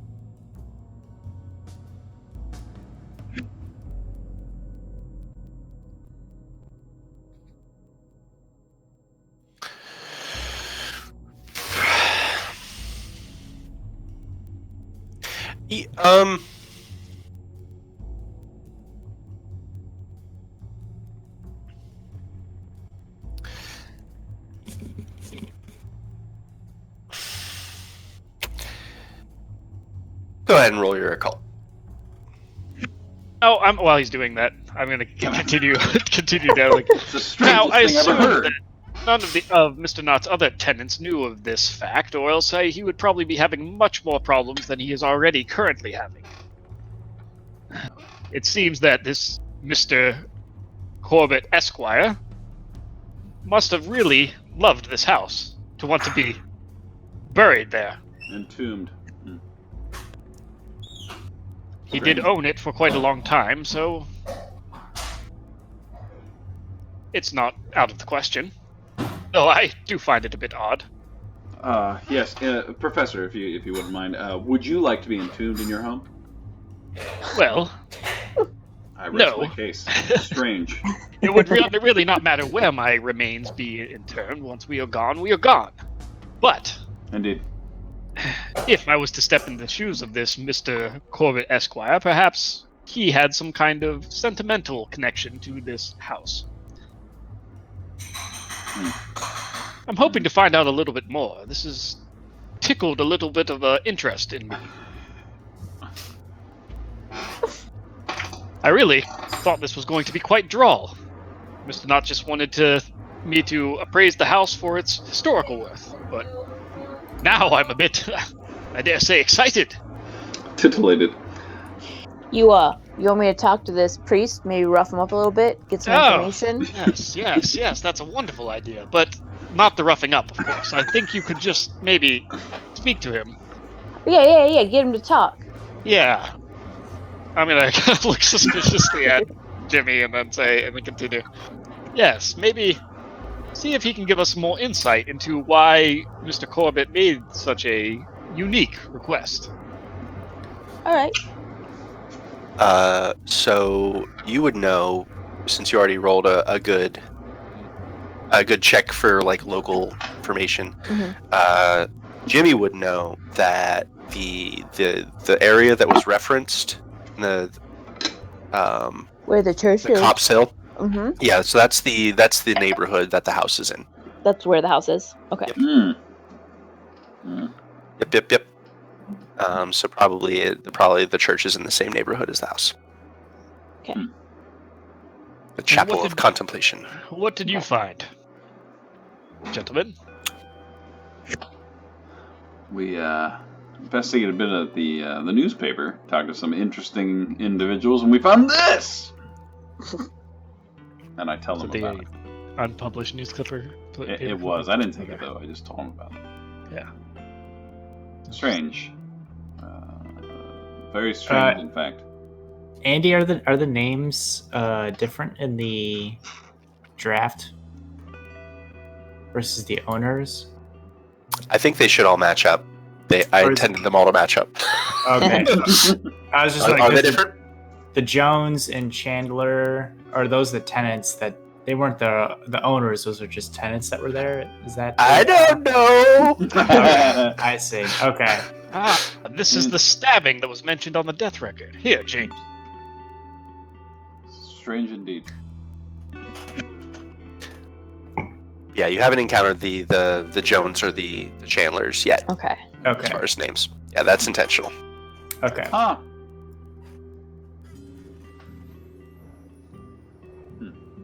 I would be interested in talking to this priest fellow, and then I, quite frankly, would like to get to this house, seeing as that I have the keys. Jingle, jingle, jingle. Do you think the priest is even alive anymore? I mean, that was 1865. Oh shit! What year is it?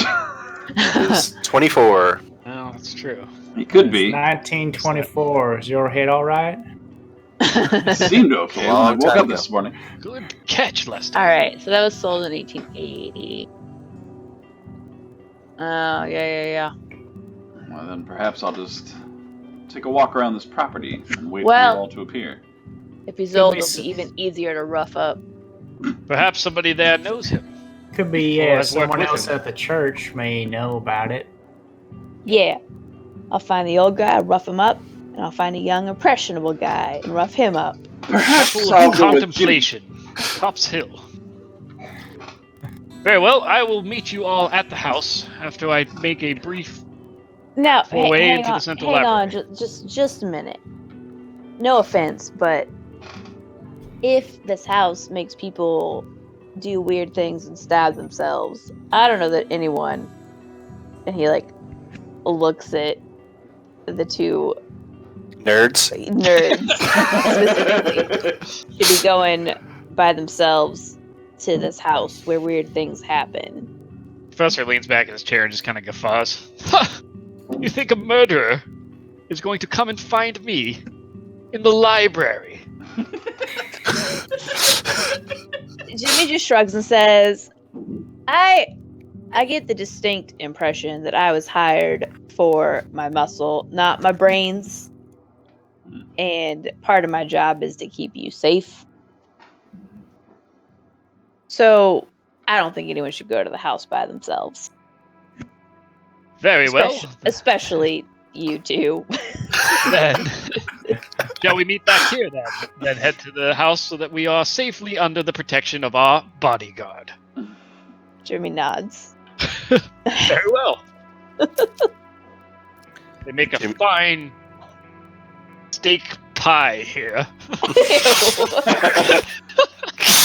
So, The beef Wellington is scrumptious. so dinner sounds grand. Okay. I'm gonna get up and I'm going to head to the library. Is everyone going to the library? I think we're gonna go check out this the church, right? Yeah. I chapel? say we'll go to Yeah, the Jimmy's church. going to the church. So the three of us are going to the church. Yeah. Old man's going to the library. Ooh, so you are leaving the old man alone in the library. It's the I mean, just library. in the library, though. What's Library. happening? It'll be fine. It'll be You attack me, fine. a And we book made it monster? Come An on. hour and a half. Oh, no. What could possibly happen? Possibly All wrong. right. So the way that the library is going to work, and I will tell you this before you guys split up, so you can decide. Wow. For each half man day spent in the library, you're going to get a roll, and if you succeed in the roll, I'm going to give you something. So the more people researching in the library, the faster you'll find stuff, Okay. theoretically, because more rolls are happening. All right, so maybe Eugene should go to the library. I actually have a library skill. Yeah. So basically, basically, if you spend half a day, you get a roll, each person. All right, I'm going Let's to do it, turn to the ruffians, and I'm going to say, on second thought, let me go with the professor. Please don't hurt anyone. And I walk away. Jimmy grins at you. A second set of eyes would be good, yes.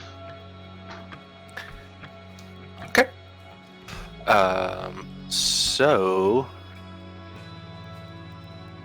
let's go with the bruisers first.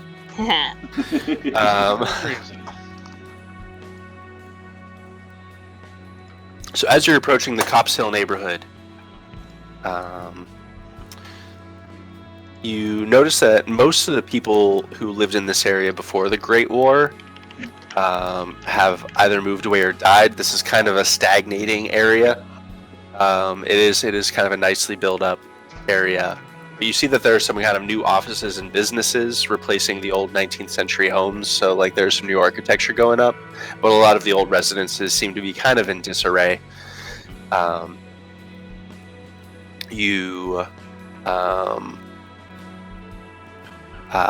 As you are, did you drive? Do you have a car? No. Take a cab? No. Nope. Just walked? Yep. Cool. My credit rating's 5. Wow. Wow. Yeah. Mine's 10. Yeah. Jimmy's got to take odd jobs. Make some Sure. money. Sure. So you, I'll say, Jimmy, you're kind of street smart. You, I gotta turn down this noir stuff. It's getting louder. You see that there is a, you're kind of approaching this, the church area, the block, the Cops Hill district, and you see that there is a guy out on the sidewalk with a stand. It looks like he's selling cigars that he's currently kind of packing things up, but it looks like this is kind of a usual spot. You can tell like the sidewalk here is worn in the areas where he sets up his poles and everything. How far are we from the house at this point? Maybe just like a block or two away. Okay. It's all like kind of in the same neighborhood. Okay. You're not sure you could actually see it from here, but Okay. probably walk by if you wanted to. He's packing up. Mhm. Yeah, walk up to him. You got a minute before you close shop. Got her.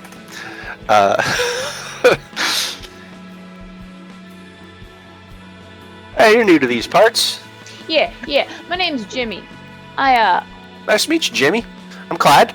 Nice to meet you, Clyde. Listen, my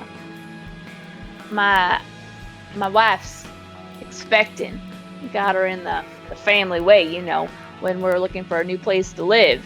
And our landlord said there's a house in these here parts that he might rent to us. But my wife's cousin has been filling her head with nonsense about it being haunted. You heard anything about that house over on Sheafe Street. Yep, that one. 20 Sheafe Street. Is it really haunted?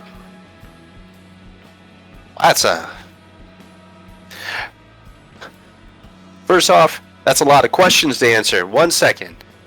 Congratulations on the baby. Thanks. I got a perfect cigar in mind for you for a celebration. I give you a good discount too. Just 1 second. I think I might have packed it away. Which street are you talking about? 20 Oh. Sheafe Street. I heard some people died there. Whoa. Sheafe Street. This is it's a nice neighborhood. It's a nice neighborhood. I encourage anyone to walk, bring a family here. But I've been around this neighborhood for quite some time. Why don't you roll? Either of you can roll your appearance or credit rating. Oh yeah. Both of you can roll one of either. I got a better chance with this. Nope.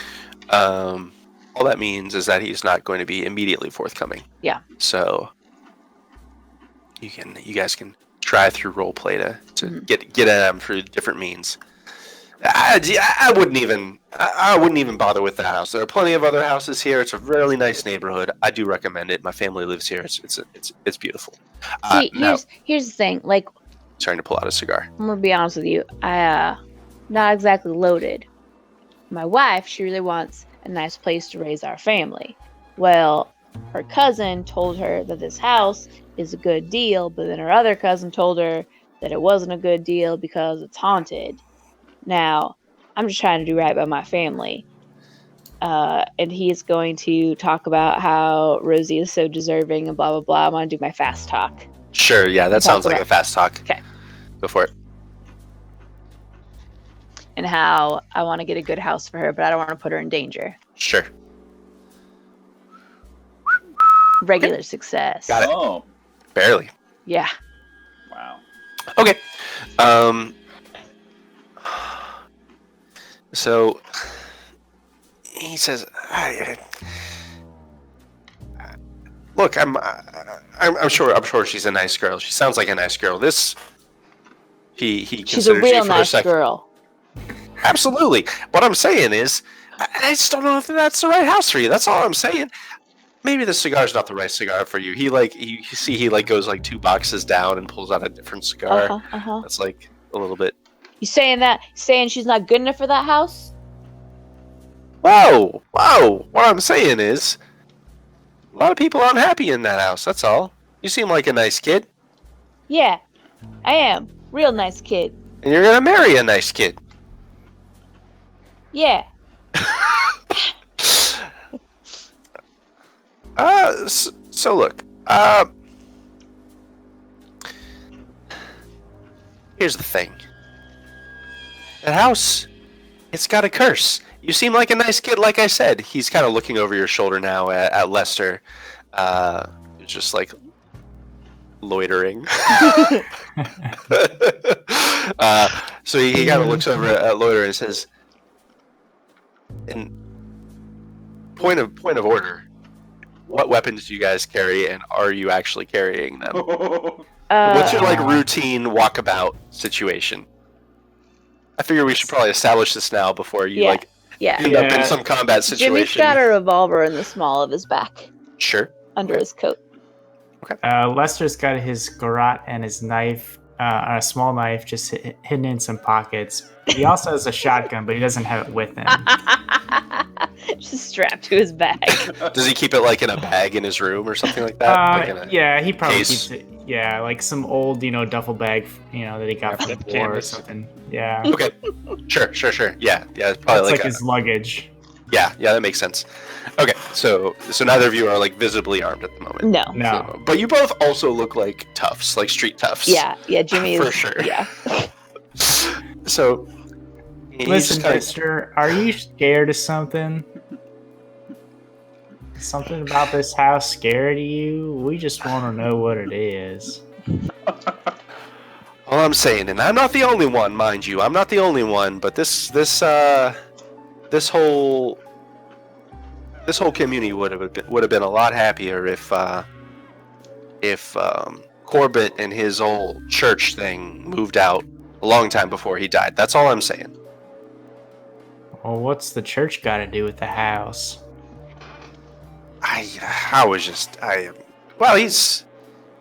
He's a kook. He was a kook. I was a kid at the time, whenever he died, but my old man, he told me about this Corbitt. He's a kook. And he had this whole church thing. It's been dead and dried up for years. No one's been in there for at least 10 years. But You're saying the church is empty? sure, it's just nothing but a charred husk. No one's built anything. No one's even bought the lot, as far as I know. Actually, that might be a good point. That lot's probably really cheap. It's been vacant for maybe 12 years. If you're not afraid to put in a little elbow grease yourself and build yourself a house, it'd be nice. It's only a block that way. 2 points. I mean, the Corbitt House is like 2 blocks this way.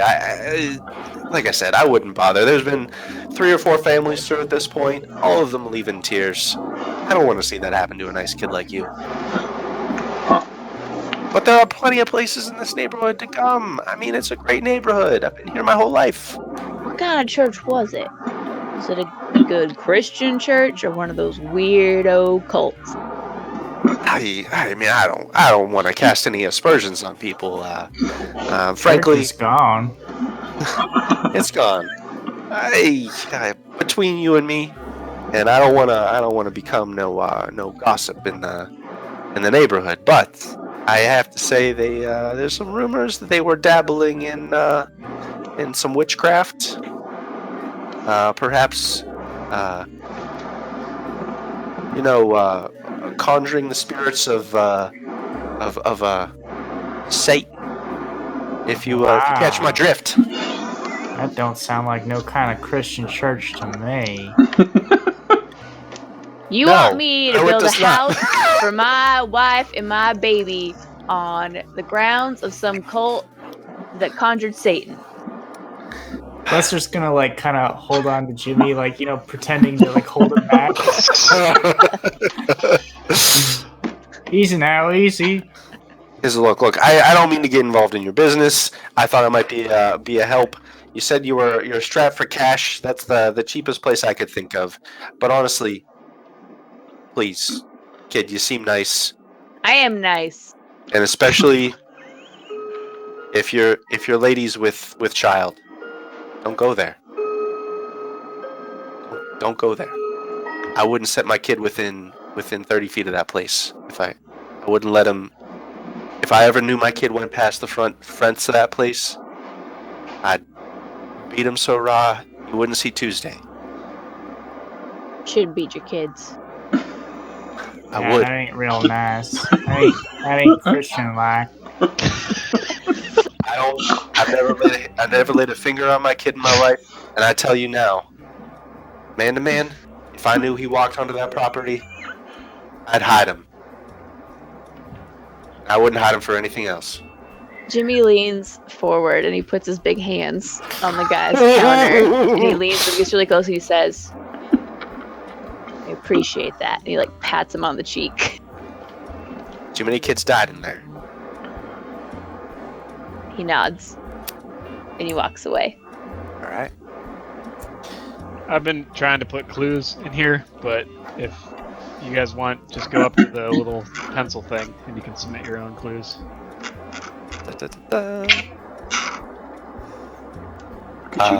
Sweet.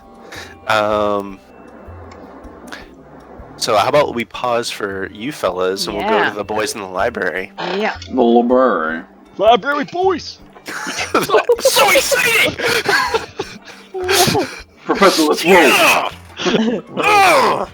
I'm about to read up on who. What's up?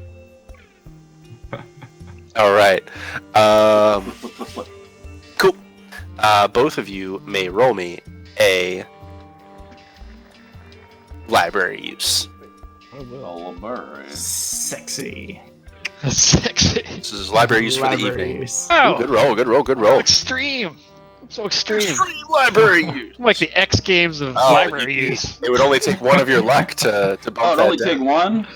I'm spending it. Down to 44. It's fine. 6. It's just Before one. we start digging into our books, I do say to Eugene, I say, Master Eugene, it's nice to see a young man with a good head on his shoulders, considering your upbringing. Indeed. I like to appreciate see that your mother's fancies didn't sway a more scientific mind from emerging. Well, living in a house with a bunch of crystal balls, you start to see through it, if you know what I mean. I can only imagine. Good on you for coming out the other end clear. I believe all this haunting business is a bunch of poppycock, but I won't deny that it is interesting. Oh. The library! What's this? So Look, this Professor, I is just found this! this is the first thing. This is the first thing the professor finds. No, the professor finds a lot, and you find one thing. I'll tell you which thing you find. Damn it. So you start cross-referencing things, Professor. This is the first entry you find relating to Sheafe Street. Weber household. The Weber House. Local merchant, eh?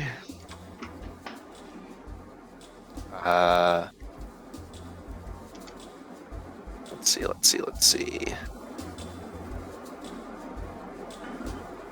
This is what you find, Eugene. I'm just throwing everything at you guys. Boom. Yeah. Professor! Two newspapers. Professor! One paper from 1835. One paper from 1852. One paper from. Since you got an extreme success, actually, you find this as well, Professor. Okay.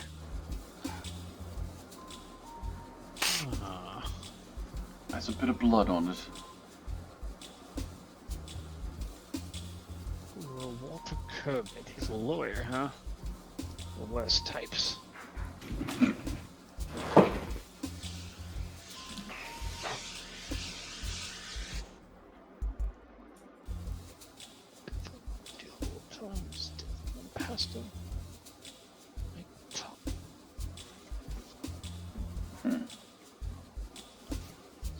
lawsuit, or was a One lawsuit. being filed at the time of his death by the pastor, who was the executor of his estate.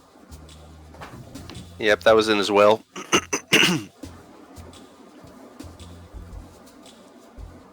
By the residents of Pup Hill. Banker in Harrington Circus. Right. A Christmas extravaganza.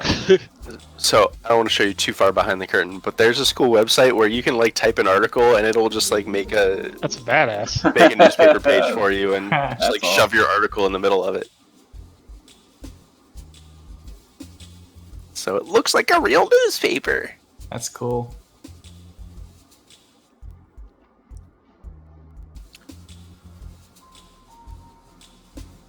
But it also makes you guys look for the pertinent stuff.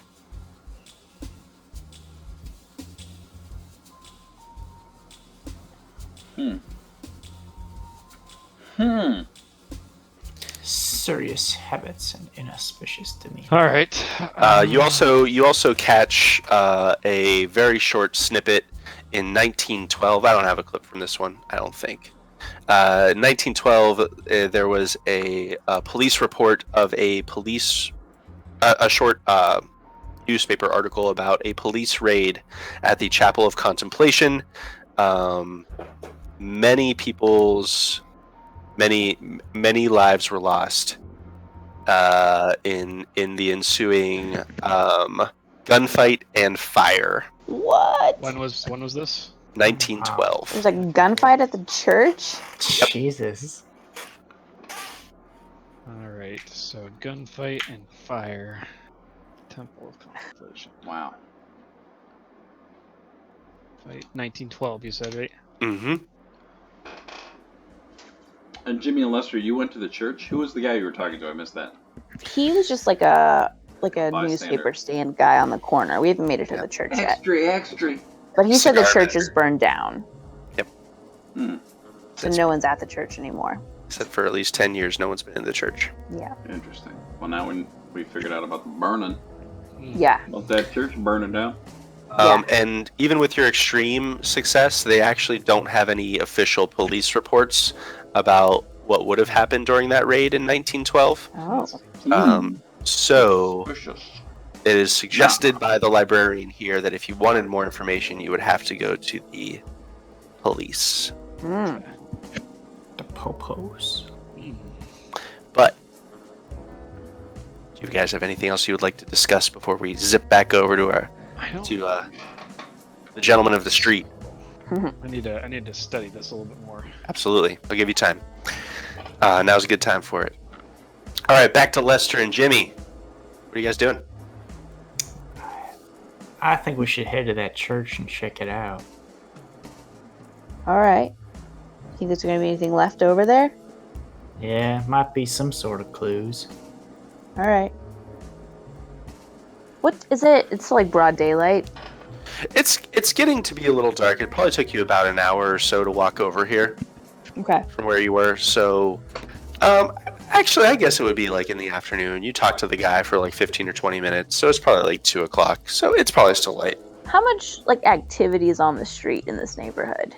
Not much. It's fairly residential here. There's Okay. there's starting to be buildings, like offices erected, but Okay. since it's the middle of the day, there's not much in and out. Okay. All right. Yeah, we'll head over to the church.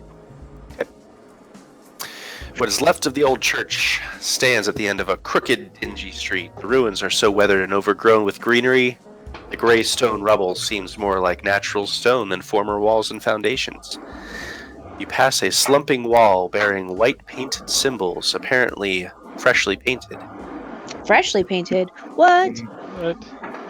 That can't be Three good. Oh. 3 Ys arranged in a triangle so that the top element of each Y touch the other 2 Ys.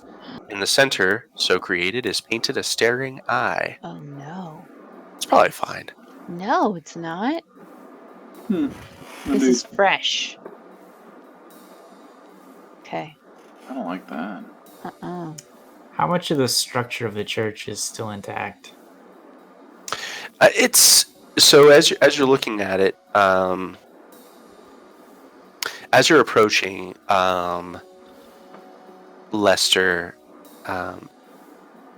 you kind of start to feel, when we're within like 50 feet of the place, your soldier senses start tingling, almost as if you were on like one of your sniper missions, right?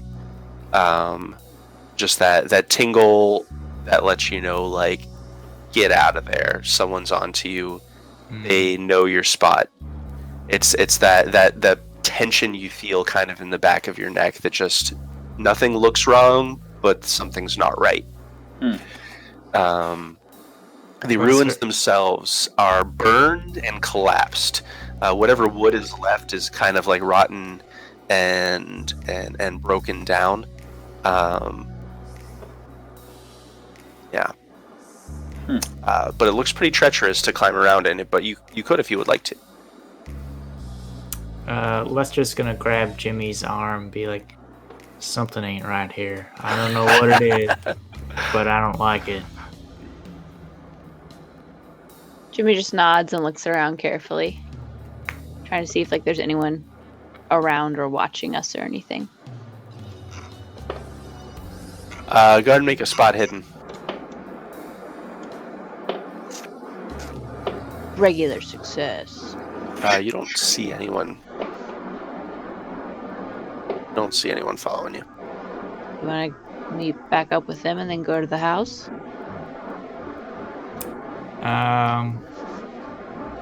Yeah, I think we maybe should compile all of our information before we move forward. I don't like this church. It ain't right.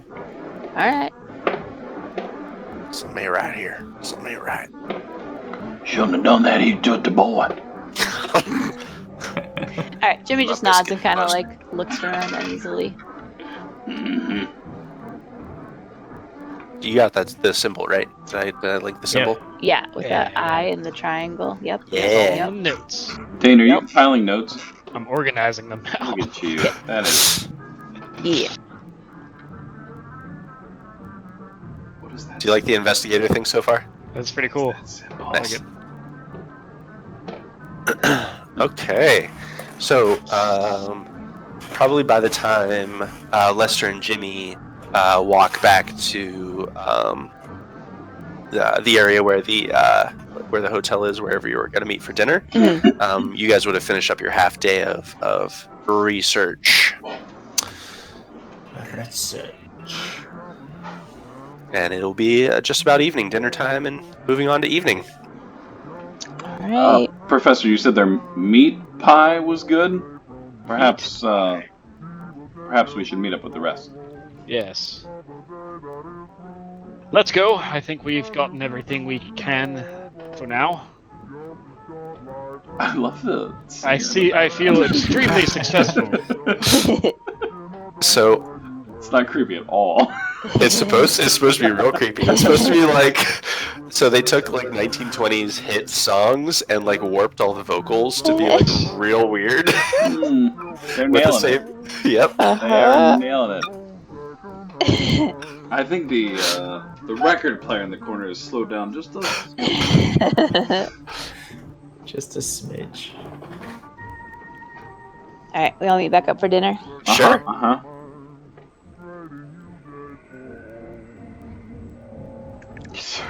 That's real creepy.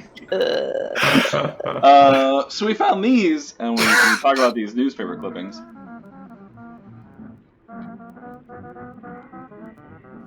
Yeah, and then Jimmy will tell him about the creepy church. And there's this weird symbol. Maybe one of you smarty pants guys will know something about it. Can you draw it on this napkin? Lester will draw the symbol.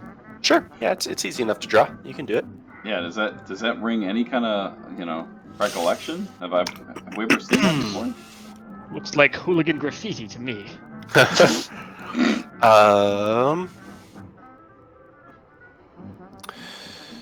No, I don't even think I'm going to ask for a roll for that. You get nothing. Yeah, I don't think that's. Well, clearly it's an eye.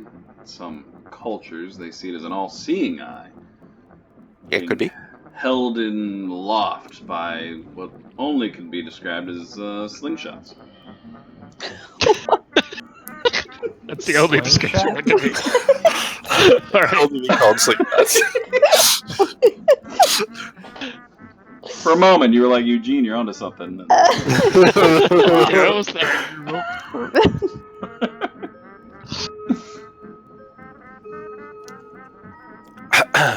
Clearly the work of sharpshooters. Could be. See, everything has a reason. Well, anyhow, it seems this Corbitt fellow was a bit outlandish. At least enough so to have angered his neighbors. Indeed, of all the things we found out about him, he does seem rather odd. I don't see how it has any connection to what's been happening at the house, but interesting nonetheless. Do you think he's haunting it? Preposterous. Sorry. I think he said haunted. His body. His body's under the house. James, my dear fellow. And he summoned demons. There is no such thing as spooks and ghosts. This is simply a couple of disturbed individuals who just happened by coincidence to have lived in the same abode. So you're saying that the fact that all these kids are getting attacked and killing themselves has nothing to do with the house where it's happening? Yes, I am saying that. If you are saying that these murders are somehow connected to something supernatural. Huh. Huh. Well, Double. we'll see. We'll see what happens when you come face to face with something supernatural. I've never seen anything that can't be explained by science. Yeah, well, my mom always says there's a day for everything. My mom always said, zibidib. What? I'm calling it right now. The professor and Eugene are going to die, and the other two are going to survive. I'm calling it right now. Actually, more ironically, it'll be like the two of them that survive. Oh no! And become monster hunters. We'll We be have to like, use oh, the silver knife. Let's do remember that time it. it was so sad that Jimmy and Lester just went crazy and killed themselves. It was so sad. What a weird coincidence. Okay. Well, I guess there's nothing left to do but to go to the house and look around there, poke around. Perhaps we can find some answers. Useful answers, he's going to emphasize. No For reason we Mr. couldn't- Knott. We couldn't spend the night. I plan to spend the night in the abode. I feel invigorated by this research, in fact. You want to sleep there in a house that might be haunted? It's leaky pipes, cold drafts, and Simply, I've heard stories Leaky of pipes make people kill themselves? no, but rotten bodies can somehow cause smells to come out of them, and there's been research, of course, that And the smell causes was people to so go bad insane. they just ended their life. Well, clearly, well, there's a reasonable explanation. Bloating bodies, other things. It's fine. I don't know about the rest of you, but I intend to stay overnight at the Corbitt House. Now, if you, my personal bodyguard, I assume, would like to accompany me to this house, then you are more than welcome to. But if not, then I shall meet you up with all of you tomorrow morning. Oh, you fucking let him go alone.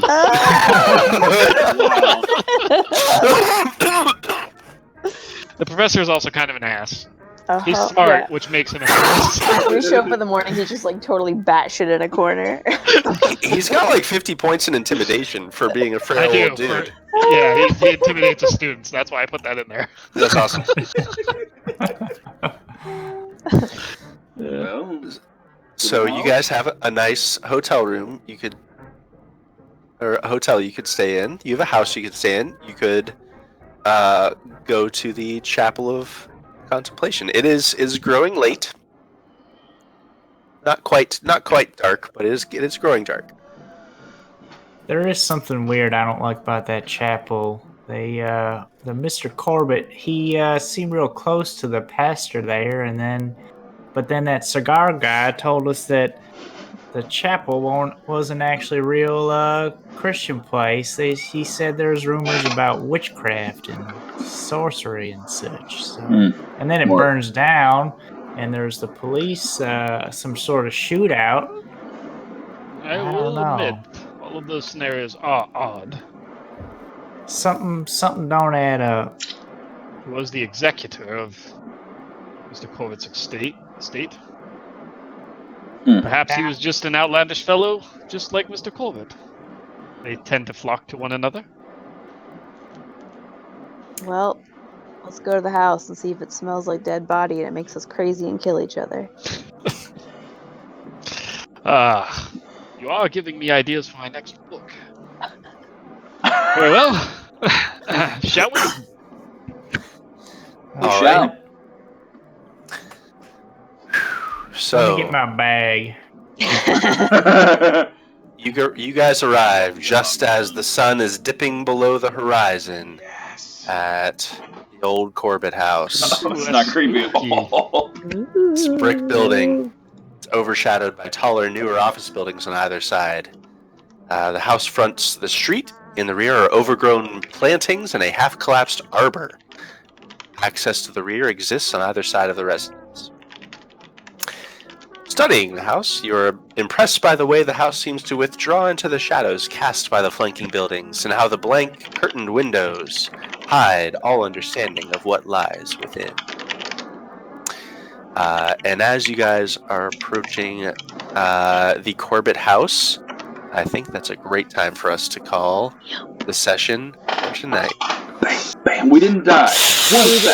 No one died. We didn't even have a combat. Yeah. No. Look at all Who the... needs combat when you have We got- investigations? Creepy vibes at the church, though. Yeah, you got real creepy. You guys backed off that real quick. Nice. That's awesome. Very I'm happy cool, with- Andy. Very cool. Awesome. I'm happy with my YouTube mix. Oh, oh yeah. Ugh. Because you're like, I oh, kept I stepping like up this to music, creepy. and then Yeah, where the yeah. I found like a fun progression of like actual 20s music and then like step by step worse 20s music. Every now and again, just got a little bit more twisted. Uh-huh. It was good. Yeah. So that was my favorite. Twisted. All right. I think probably it will just be one more session to finish up this story. Is that it? I think so. We're all gonna go We'll in the house see. and get One or murdered and two. it's gonna be over. One or two. It's not a long Okay. long thing. It's just a lot of investigation and Mm-hmm. see what you guys do with the information, that kind of thing. Burn the house down. I mean, And down. yeah. So Dig up the there's body, reanimate it. there's the whole whatever's basically from the places you've gone so far. Yeah, you really just haven't done anything at the Chapel of Contemplation, and you haven't even seen the old Corbitt House yet. Right. So those are kind of the two big places.